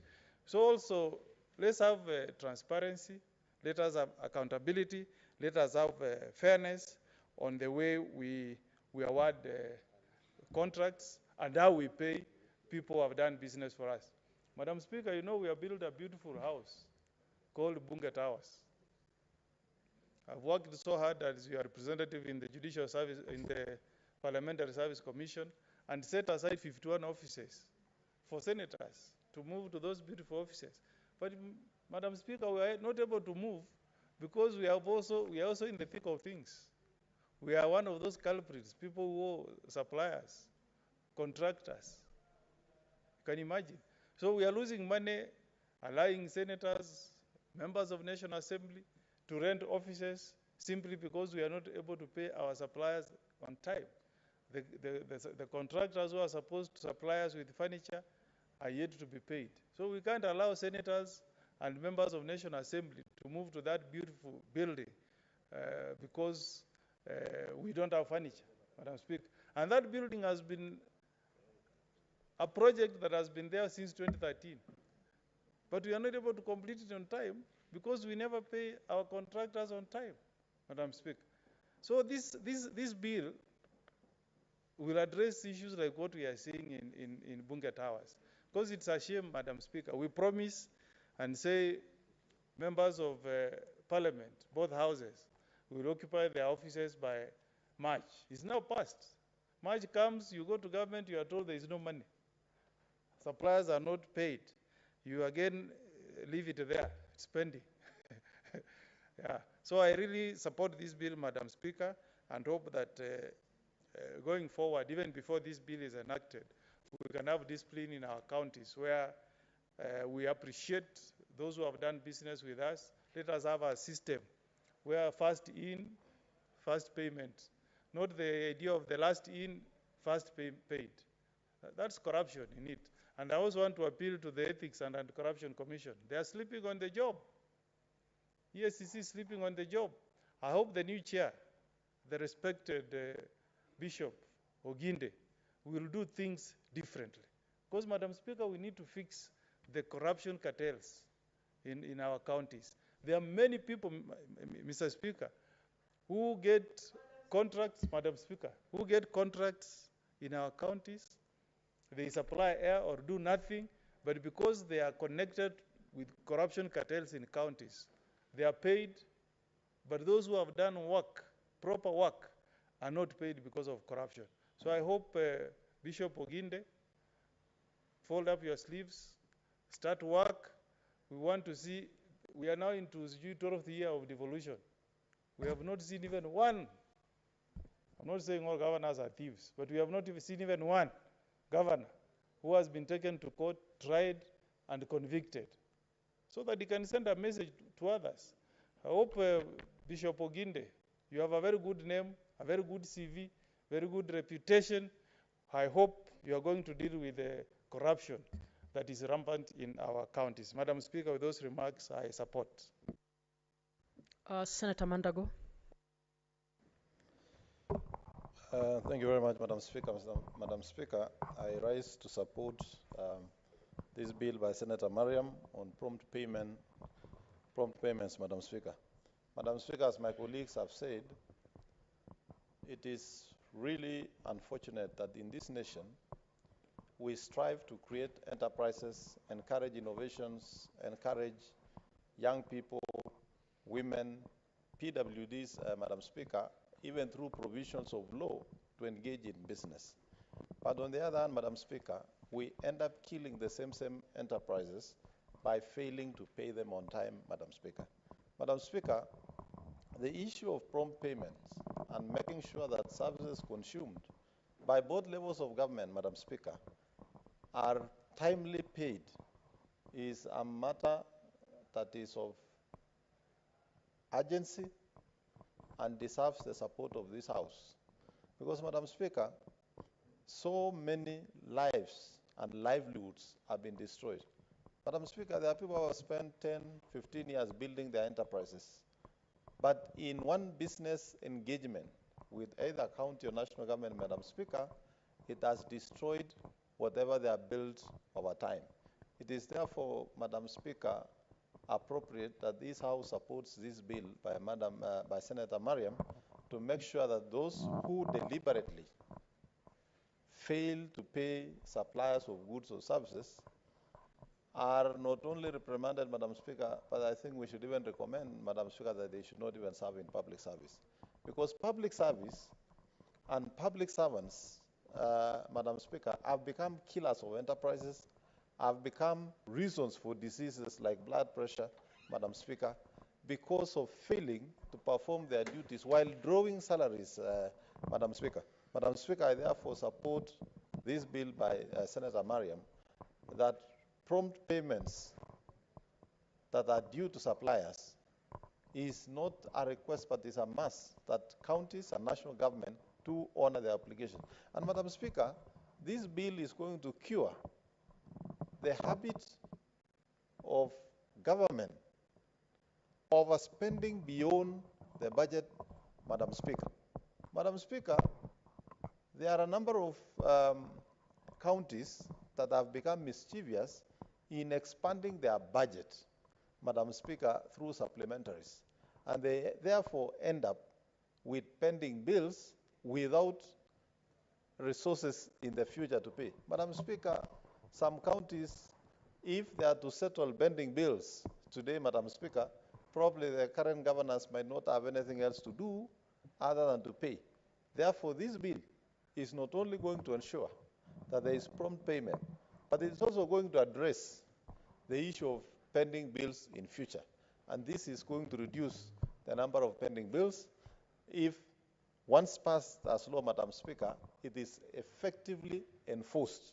Because also in this country, Madam Speaker, you know, we have good laws, but sometimes we lack enforcement of the same laws. Madam Speaker, on the issues of delays in terms of payment, Madam Speaker, this bill is also going to address transitional issues. And Madam Speaker, so many businesses suffer during transition, both in national and county governments. There is a habit that has been formed, Madam Speaker, that after 5 years, during transition, and there is change of administration, people come to office and pretend to do audits. We are not going to pay until there is a committee of pending bill. Those committees, Madam Speaker, are not committees to assess whether the payment is due or not. Those are avenues of corruption, of people going to ask the suppliers, the contractors for money so that they are paid. Madam Speaker, this has been happening in a number of counties, and we have counties that the citizens are going to be petitioning this Senate. They have talked to us. They are willing to provide CCTVs of officers going to ask for bribes so that they can make payments for what is due. Madam Speaker, that is a habit we should not condone as a Senate, and as a House, we should support this bill so that we can cure most of those challenges that have created debts in enterprises in this country. Madam Speaker, those who delay payment sometimes make an assumption that the supplier is being paid, if a supplier is being paid 50 million, they think the supplier is going to get the 50 million. In that 50 million, Madam Speaker, there is VAT. In that 50 million, Madam Speaker, is a loan from a bank whose interests have outgrown even the profits that have been made, and some of the businesses will be running into losses. And Madam Speaker, that is why in this country, it has become extremely difficult for any business enterprise to build a serious credit worthiness in terms of doing business, because whenever they get business and there are delays in payments, there is therefore delays in servicing the loans, and it also affects their credit rating, Madam Speaker. And Madam Speaker, these enterprises have no recourse, even after being pushed to CRB, after being pushed on credit worthiness in the banks, they have no recourse of claiming any form of damage from the procuring entities. And Madam Speaker, therefore, I support this bill, and I support the fact that suppliers who are not paid on time should charge interest on their dues until the time it is paid, and ensure that that procuring entity does not procure anything else, and then they clear with their bills. Madam Speaker, I therefore beg to submit and support this bill, Madam Speaker. Thank you. Senator Manzo. Thank you, Madam Speaker, for giving me an opportunity to contribute on this very, very important bill.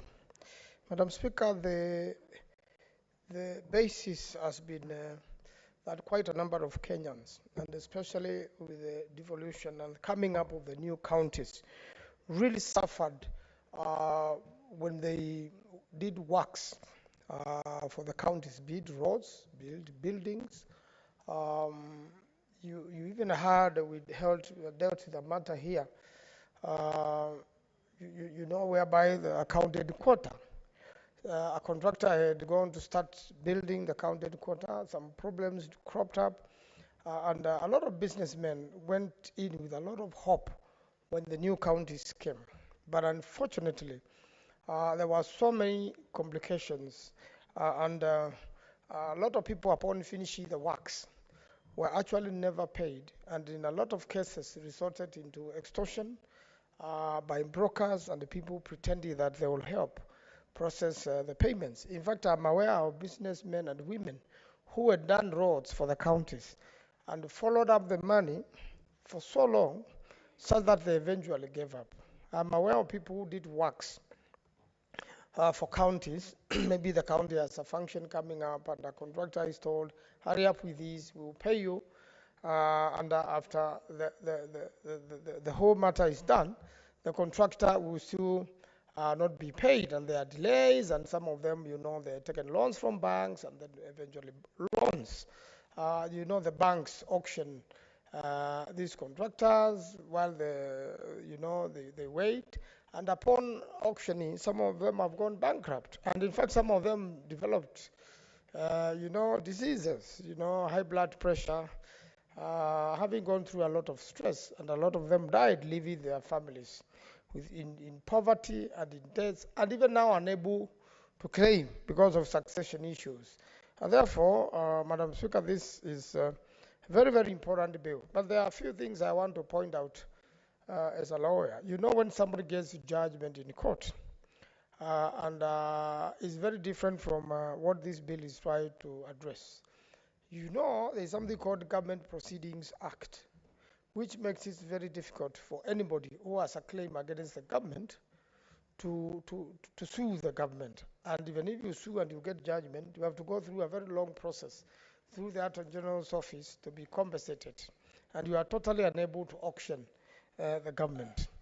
That's one of the issues which now has been addressed in this. And even when you have judgment against county governments, for example, or you have judgments against individuals, and this bill to me seems like it is addressing governments, pending bills, generally, because the others are contracts which people can sort out.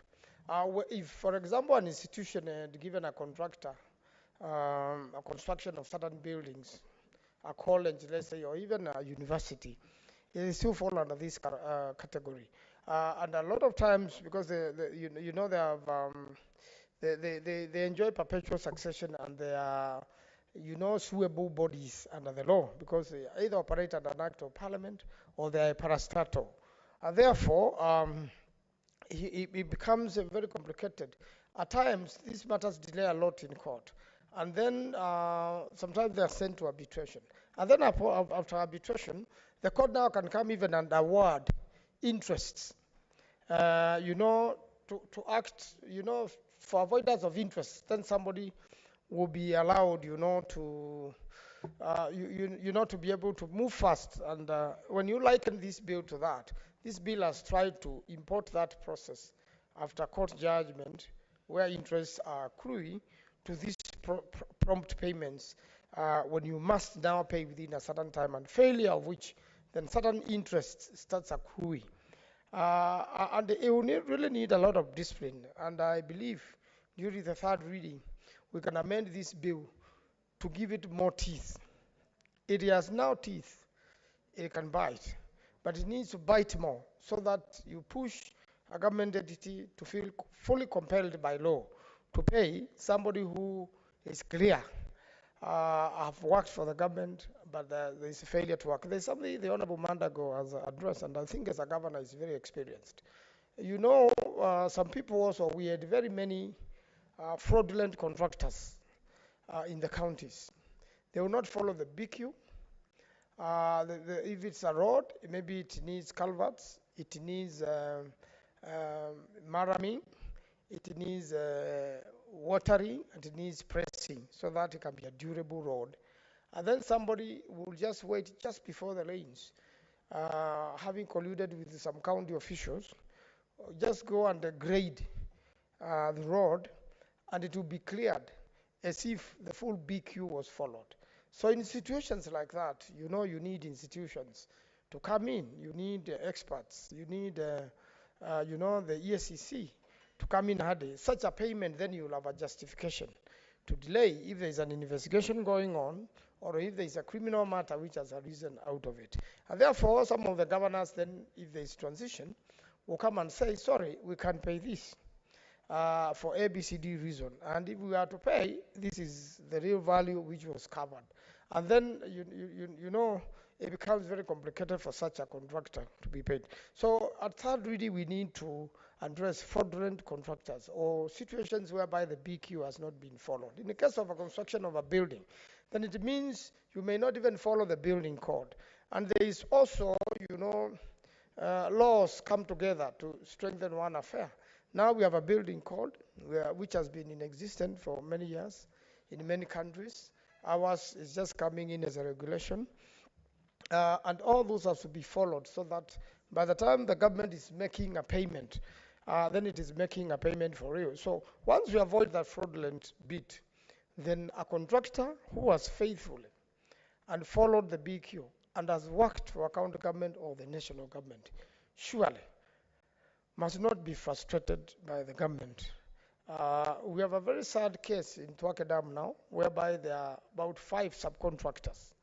And these 5 subcontractors have not, even employees have not been paid for 3 months. So the subcontractors stopped doing the subcontracts in Tuake Dam because we did a bill here for you know, a budget for 2023, which was amended. There was supplementary one, which now removed monies, 5 billion shillings, about 5 billion shillings, funded by African Development Bank from that particular project and took it to other projects. And within a month or so, the project is stalled. And right now it has stopped, waiting for supplementary 2, which will be done when the National Assembly comes into back, and which, by the time it is concluded, obviously the works will have stalled and we are in breach of contract as a government. Therefore, we want a situation whereby when there are such projects, because they are, Tuake Dam is not the dam being constructed, Konza City, the same thing is happening, so that this law must also compel the government. And I have not seen that coming out very strong, to be able to honor, you know, contracts it has with the contractors and subcontractors, and especially where there is international funding or outsourced funding, although it is subject to budget processing, then it means the government has a duty to comply with the contract. Because what happens when there is failure of compliance of a contract? It's like nobody's land, no man's land. You know, you find that interests are accruing, the government is in breach of contract, eventually the matter may go to court, and the government will pay even almost double what originally would have so we need a situation where we need a law which compels the government to save government funding, but there not be carelessness or negligence in handling of projects. Therefore, the prompt payment is very, very important. It saves the government money, it saves time for everyone, it saves the businessmen, it helps the economy of the country, because a frustrated businessman whose bills and monies have not been paid, it means also they will not pay others and the economy will stall. But once you pay contractors promptly, they'll be able to pay the people they had employed. They'll be able to pay taxes in good time, and they'll be able to create employment. They'll solve so many problems when they are paid promptly, and they'll be able to advance their businesses. But when you kill and crush almost all contractors in the country, and especially in the counties, then what are we doing to the economy of Kenya? So I believe we have to add a few things during third reading. And when we add those things in third reading, I believe this law will become better, and contractors, subcontractors will be paid promptly, and the country will save money. I thank you, Madam Speaker. Senator Eddy.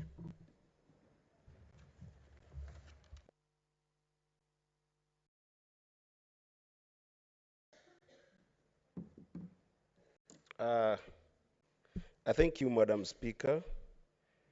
I do want to, first of all, note that this bill does actually not only propose on how we can have an effective legal tool to promote businesses and cure late payments in county government, but also in national government. And that means that with regards to goods, services, and works that are procured in both levels of government, there is a need to cure this issue of late payment. And I think that to that end, it is a very well-meaning bill. But sometimes these well-meaning bills can also come with some challenges that I think that in the case of this particular bill does indeed outweigh the benefit that we might have. And I say so because, number one, reason why it will be difficult for me to support this bill is because when we look at the issues like payment in counties, and we have seen this time without number, availability of funds is a very major component of how payments are done to contractors, to people who are offering services. And Madam Speaker, this availability of funds is a function of the exchequer, which goes with revenue collections. We know that even as we speak right now, Madam Speaker, we have struggled as a house, and I sit in Budget and Finance. I also sit in CPIC, where we try to hold the Treasury, the National Treasury, accountable as much as we can. And sometimes you find pressures that are indeed impossible to deal with, where the National Treasury has had serious exchequer demands, yet they have not received serious exchequer receipts, to the extent that balancing that out becomes a very difficult sense. So for instance, right now, we do know that counties do have money that has not been given to counties since March, April, May, and we are going to the next year. In such a case, availability of funds is a problem. So then if you put a punitive bill on people who do not have control of this, it becomes a problem. Secondly, Madam Speaker, this bill proposes interest rates to be increased on pending bills. For these suppliers. You see, for every action, there is a reaction. When you impose something like interest rates on bills that have not been paid, you actually also increase bills for that particular government entity or procurement entity. So for instance, if a particular entity owes a particular service provider X, and then you impose that interest rate on them for that late payment, which sometimes is out of their control for reasons that I've explained, like availability of funds, then it means that that particular interest becomes another pending bill. And that is something that we must seriously consider. And the moment you've also brought about expansive levels of interest in things like pending payments, the bill ought to have actually thought about how do you fund that interest, one. And number two, the bill should also have thought about how then do you report on that interest? Because when you look at how interests are done, definitely you'll want the same accounting officers that you're trying to keep or hold accountable at the end of every financial year to do a different report on the interest rates. Do they do this report to CBK or do they do this report to National Treasury? This makes it problematic. And further, if you are to be more adventurous in strict financial terms, you will also go and look at, do you want these interests to be compounded or are they going to be simple interest? And then, Madam Speaker, then things just becomes complicated when you think about expanding that interest issue. So that makes it very difficult for me to support the bill.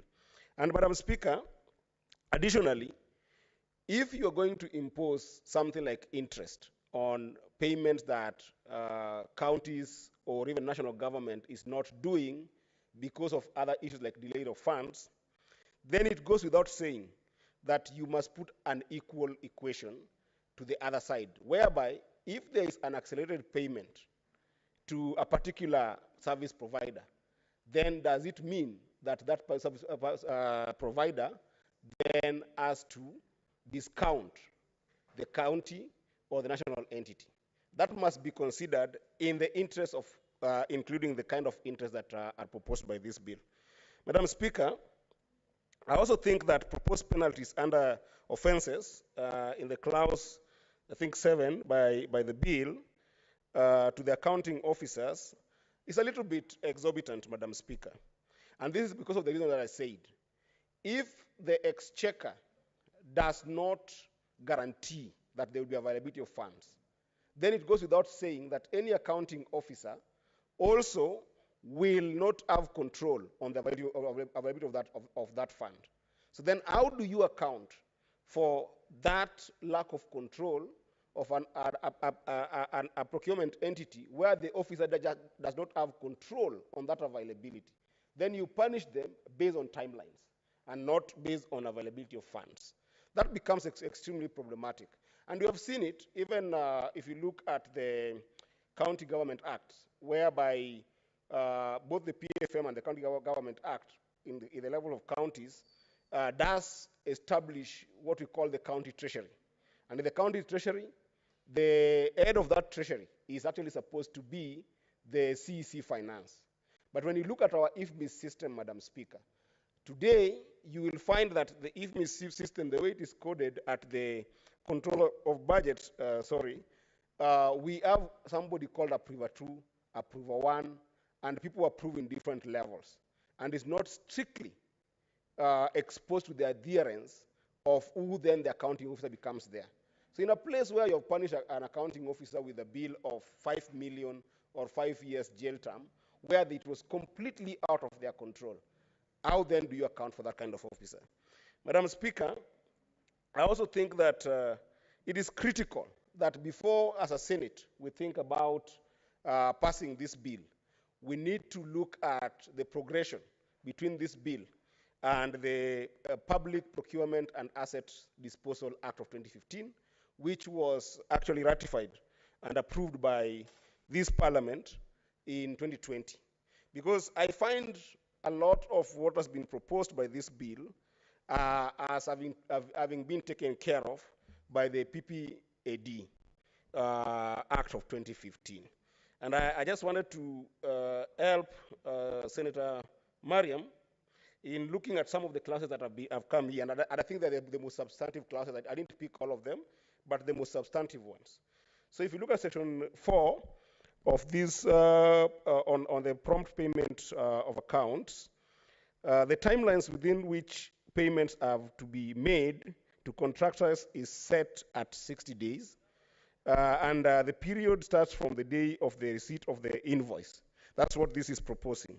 Further, goods must be properly certified before payment. But this is actually addressed by Regulation 150 of the Public Procurement and Asset Disposal Act of 2020, exactly the same way. If you look at Section 5 of what is proposed here on priority of payment, this is also provided for in Regulation 139(1) and 6 of the Public Procurement and Asset Disposal Regulations 2020. If you also go to Section 7, which I had also referred to, on interest rates, that I've actually really spent time talking about. If you look at Section 140 of Public Procurement and Asset Disposal Act, it provides the same, but with a more scientific method on how do you deal with the questions of reporting, how do you deal with the question of computation, how do you deal with the questions of funding those interests. So it's already actually provided for. If you look at Section 9 of on offenses, which is what I think is becoming a motive from the House, because people are talking from the perspective of paying different service providers from an emotive perspective. Section 9 is actually a replica of Section 176A(c) of Public Procurement and Asset Disposal Act, which actually provides for penalty for delay in payment beyond contractual period. And Madam Speaker, this bill is also very innovative around looking at the invoicing system, which I think is a very good idea, as captured in Section 6 on the return on invoice. But this one could also be well addressed under the contractual agreement between the supplier and the procurement entity under dispute mechanism that's already provided for under Public Procurement Assets and Disposal Act. And Madam Speaker, lastly, my attention was drawn to Section 8 on fair dealing, which I think is a valid issue. But on this fair dealing, actually, if you look at the Public Procurement Act, there's a proposal that this should be, actually there's not a proposal but a regulation that that contract should be provided on the contract obligations of each party, so that each party is held accountable. While it is a motive that these different service providers must be paid for their services, it is equally important that you equally hold them accountable. Which brings me to another point here, Madam Speaker, on why I think that the bill would have been more prolific if you had done segmentation of which kind of service providers are you talking about.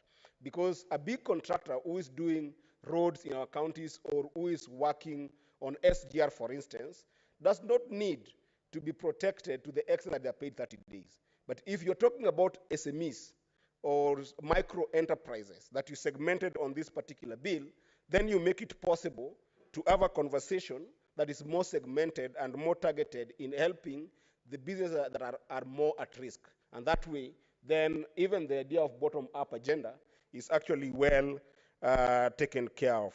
Madam Speaker, I also think that the bill, for it to have been more prolific, and perhaps this could be an amendment that I could propose, is if you had looked at the scope of the bill with regards to where is the bulk of the spending in government. Today we know, Madam Speaker, that in national government, about 63% of the spending goes to cost on the current budget that is mostly employees. And when you look at it from that perspective, when you go to counties, we also have about 70% of money that is spent in counties is about employees. What does this mean? This means that when you look at things like deductions, whereby you want to look at pension deductions or any other deductions that are due, and the bulk of pending bills that we're seeing in counties is actually employee deductions. For instance, we know that our lap trust as well as county pension fund are owed by counties up to 50 billion, Madam Speaker. If you cannot be able to address that with this kind of bill, because that's also a payment ticket. That is why you needed to, we need to look at the scope of how do you expand this. Then the bill loses meaning, because then you will have more interest put on a small section of total spending of government vis-a-vis where you should actually be targeting, and where we are having more interest that are accrued outwards. Outwards here I mean, if we have got a pending bill like KRA deductions, and KRA is getting that money from counties in terms of fines and interest, and that is what we should be able to curb, because counties will pay for them later, as well as national government. That scope. Order, Senator Tobiko and Senator Seki. That scope is what I would have really wanted to see in this bill dealt with. And lastly, Madam Speaker, I think that because it's a bill that looks entirely on general payments, I think that there is a concept of exemption whereby some spending can be spending on operations and contingencies that you do not have control over. So for instance, right now, Madam Speaker, if you look at the crisis in the northern part of Kenya, where there's serious military spending that can sometimes require some immediate military procurement that has to be done, or even the Shakahola monies that I just came from in Kilifi, where you need a serious intervention and a serious spending right there, and sometimes contractual drawings of those natures might take a whole different turn based on emergency basis. How then do you punish accounting officers based on blatant reasoning around timelines and pure delays of funds? So if these are the issues that could have been captured in the bill, I think that then would have been a more holistic bill. But in the current format, I think that we run the danger of a serious replication of the PPAD Act of 2015, approved in 2020, and therefore, Madam Speaker, I oppose this bill, not out of any utter disrespect for the kind of intellect and work that my sister Senator Mariam has put into this bill, but purely because some of these proposals have got overreaching effect in terms of how effective and how efficient our counties can be in terms of managing this kind of procurement processes. I thank you, Madam Speaker. Senator Sam Nyamu, sorry.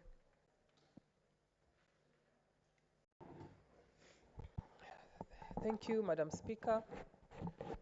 I want to start by congratulating Senator Mariam for taking up this issue that has been a real thorn in the flesh in our country for contractors and entrepreneurs. I cannot say it is timely. I will say it is long overdue. My experience, Madam Speaker, from the county of Nairobi, where we have over 60 billion pending bills spanning from a period of over 10 years, the issue of pending bills is big business in Nairobi. It has been a thriving field for cartels in Nairobi, where they peddle influence. And if you know the governor, then your payment is given priority. Madam Speaker, this is a very unfortunate situation because as government, we procure services that go to our people, and then the people who did the work end up suffering and even facing death, paying the ultimate price for it. Madam Speaker, I think this bill is going to cure the challenges of government entities procuring services and works that are not budgeted for.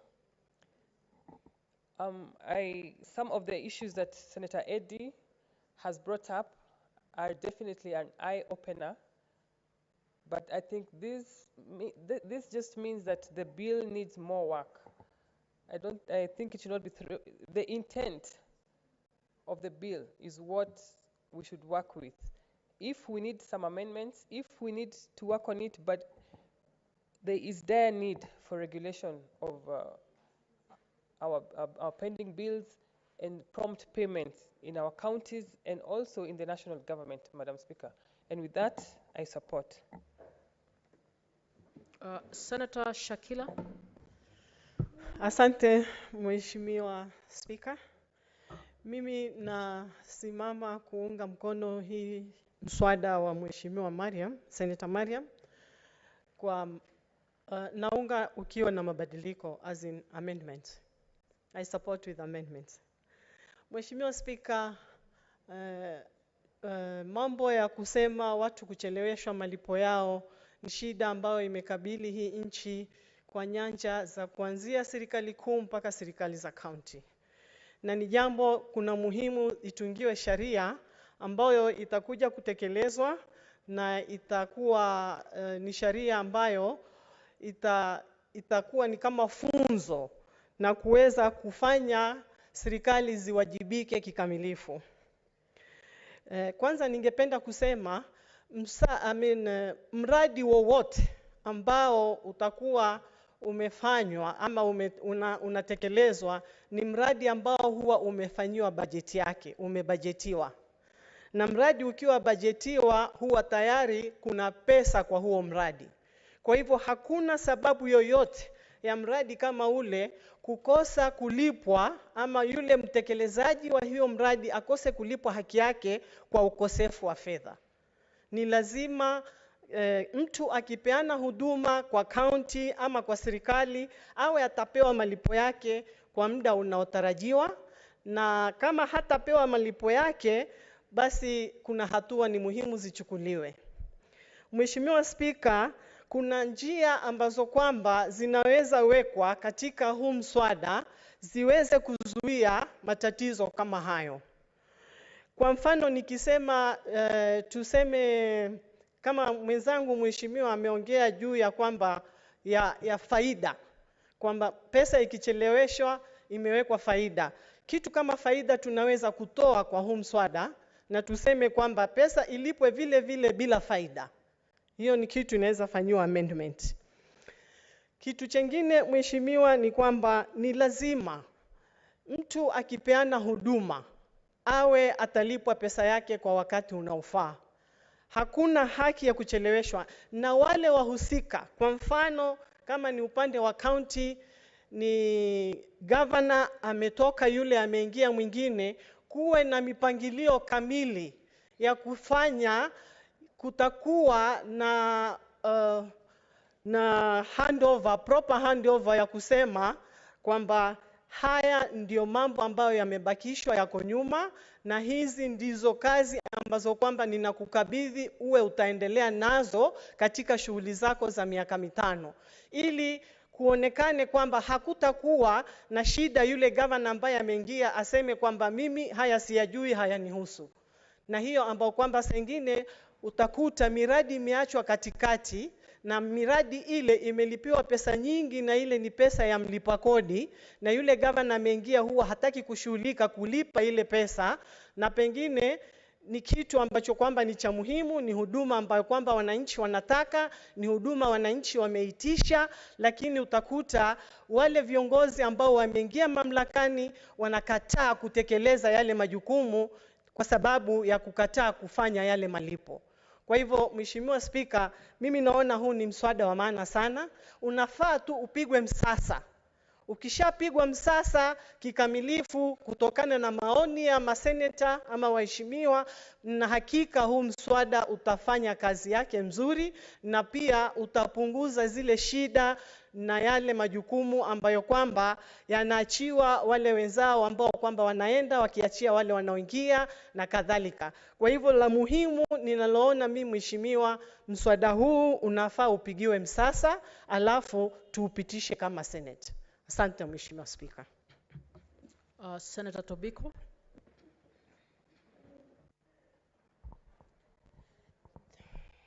Thank you, Madam Speaker. Madam Speaker, the intent of this bill is good. Madam Speaker, we have experienced across the country, at both levels of government, the national government, the county governments, Madam Speaker, a lot of contractors and suppliers of goods and services have suffered immeasurable, consequences because of delayed payments, Madam Speaker. Madam Speaker, I therefore rise to support this bill with amendments, Madam Speaker,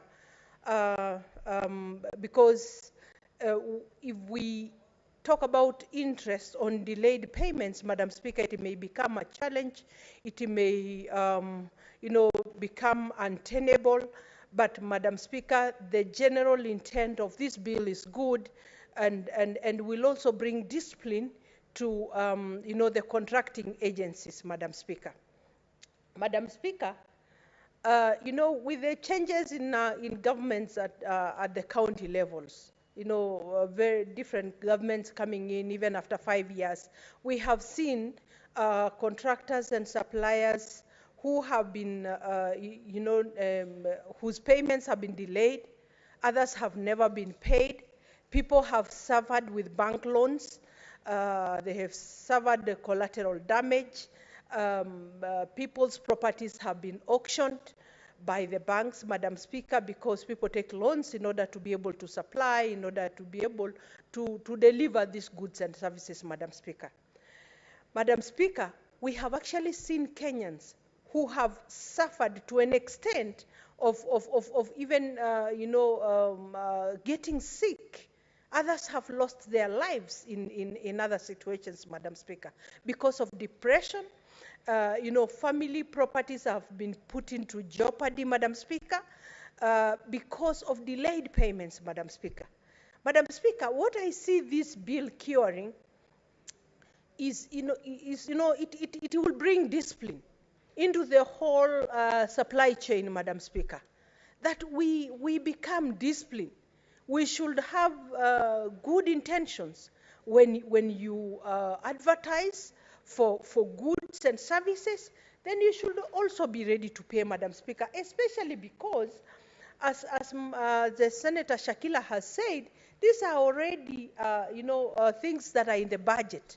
These are things that have been budgeted for.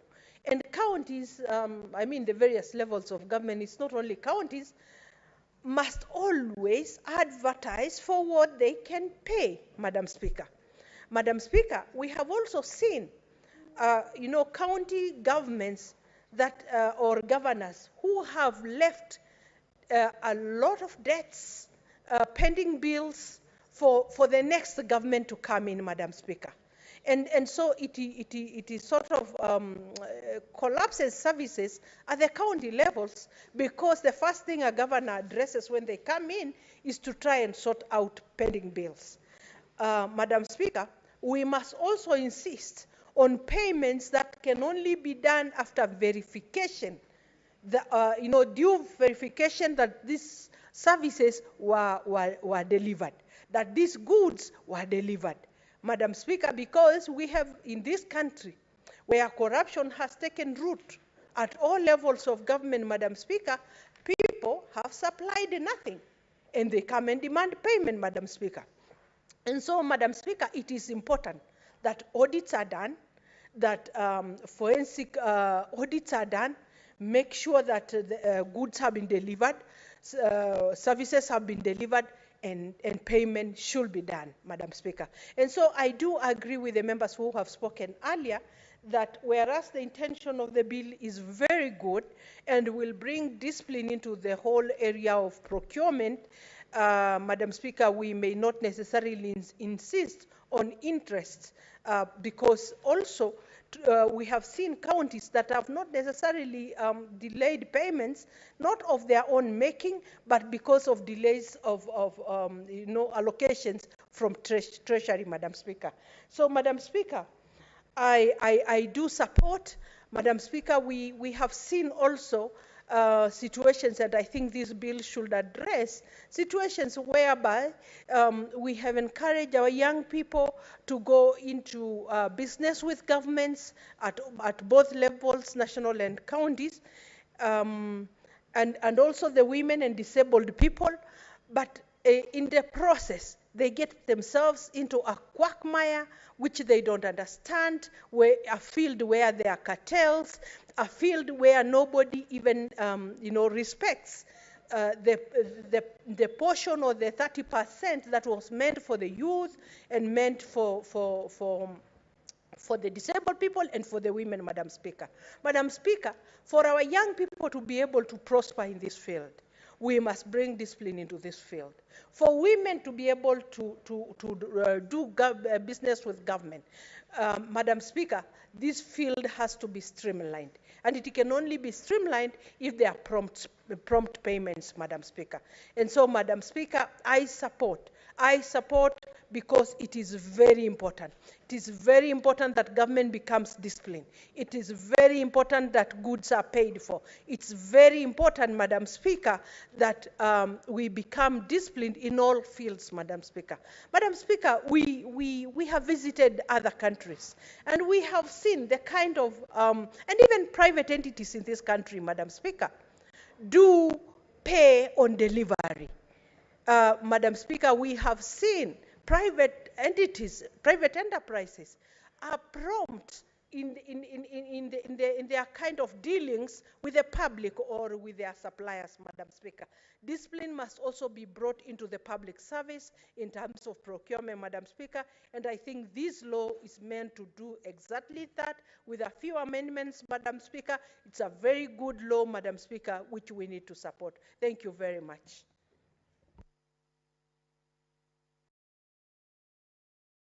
I think there's no other contributor. I now call upon the mover to reply.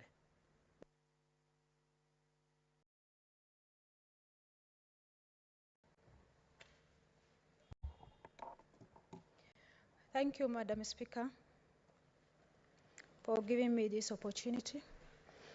Madam Speaker, I thank senators who contributed to this bill. They are 13 in number.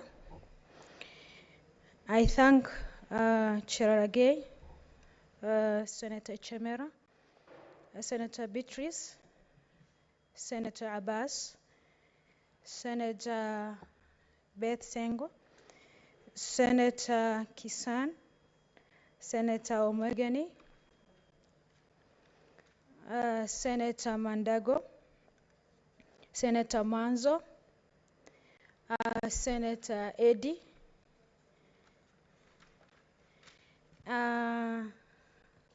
Senator Karen Nyamu, Senator Shakila, and Senator Tobiko. Thank you very much for that. Madam Speaker, this bill, prompt bill, is just Kenyans are behind. In other continents, like Canada and other parts of the world, they have this bill which is enacting. Madam Speaker, this bill, it has it will solve so many problems, like our business economy, because if you engage individual to the county business or national government, if you do business with them, after the business done, supposed to be paid immediately. But because of that, it leads to so many issues which has been highlighted by our senators. It end up in auctioning of resources, properties, which will lead to depressions, mental health, and most of the people who engage in this who engage in the business with county or national, most of them are paralyzed because of depression and mentally. Madam Speaker, it also led to, as senators also raised, family break-in, that is divorce and some. Madam Speaker, as Senator Eddy quoted some section of the bill, which is saying it's duplications. Madam Speaker, those are regulations. And regulations the bill supersede the regulations. If it is there in as a regulations, it's not. It is not enacted because of it is regulations, but if it is a bill, people will be disciplined on payments of the payment of bills in prompt payment. Madam Speaker, because if it is now regulations, most of them expires with time. Madam Speaker, with that, the bill is supposed to be passed so that our bottom-up citizens who are in small businesses, SMEs, can have circulation of money immediately, because if you receive money immediately, can be cheap in another businesses to increase our economy. Madam Speaker, when it comes to interest rates, the way Eddie is proposing to remove, if we do that, people will not be punctual to pay bills. But if there is some pinching somewhere, there must be action to be taken. Madam Speaker, when it comes to delay on fund by treasuries, as Madam Speaker, when it comes to payment bill, pending bill, most of them is deliberately done, not by delay of payment, delay of fund from treasury.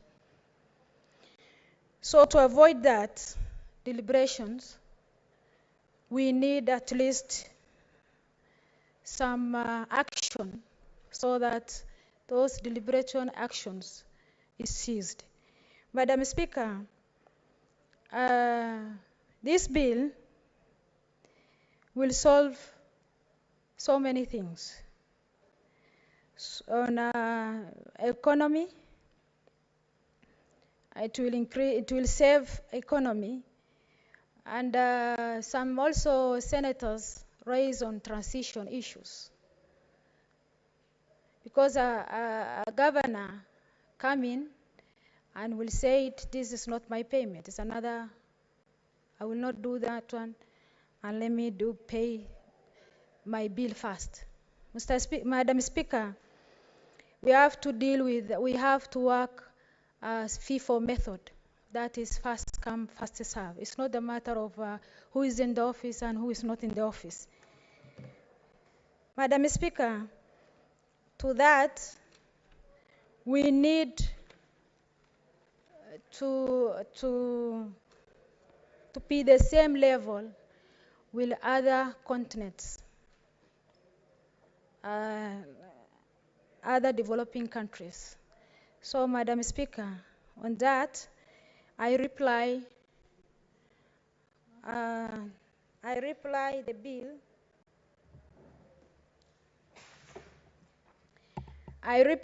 bill. Madam Speaker. I request that pursuant to Standing Order 66.3, you defer putting of the question to the later date. Thank you, Madam Speaker. It is deferred to tomorrow. The putting of the question is deferred to tomorrow. Next order.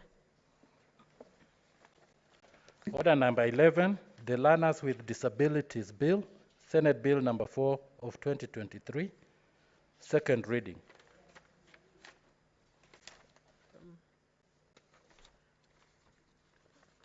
Senator Kamar is not around.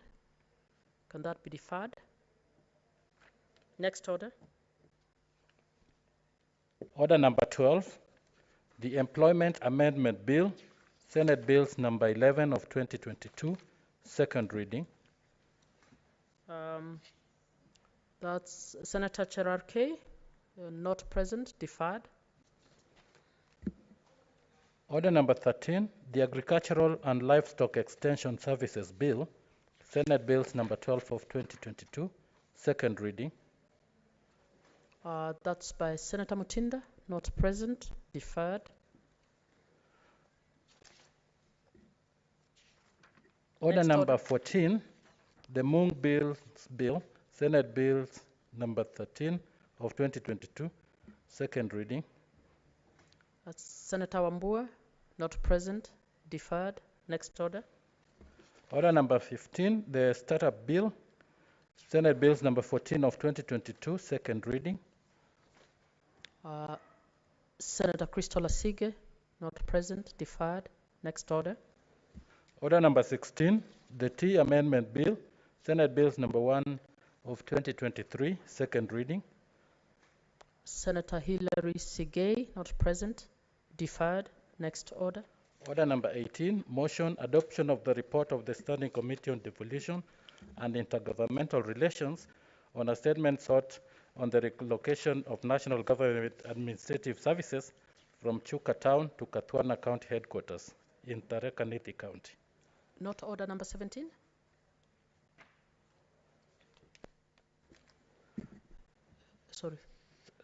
Sorry, so order number 17, the Konza Technopolis Bill, Senate Bills number 2 of 2023, second reading. Senator Gloria Oroba, not present, deferred. Next order. Order number 18, motion adoption of the report of the Standing Committee on Devolution and Intergovernmental Relations on a statement sought on the relocation of a National Government Administrative Services from Chuka Town to Katwana County Headquarters in Tharaka Nithi County. Senator Methu, not present, deferred. Order number 19, motion compensation to Kenyan victims of the 1998 bombing of the United States Embassy in Nairobi. Senator Mudhama, not present, deferred.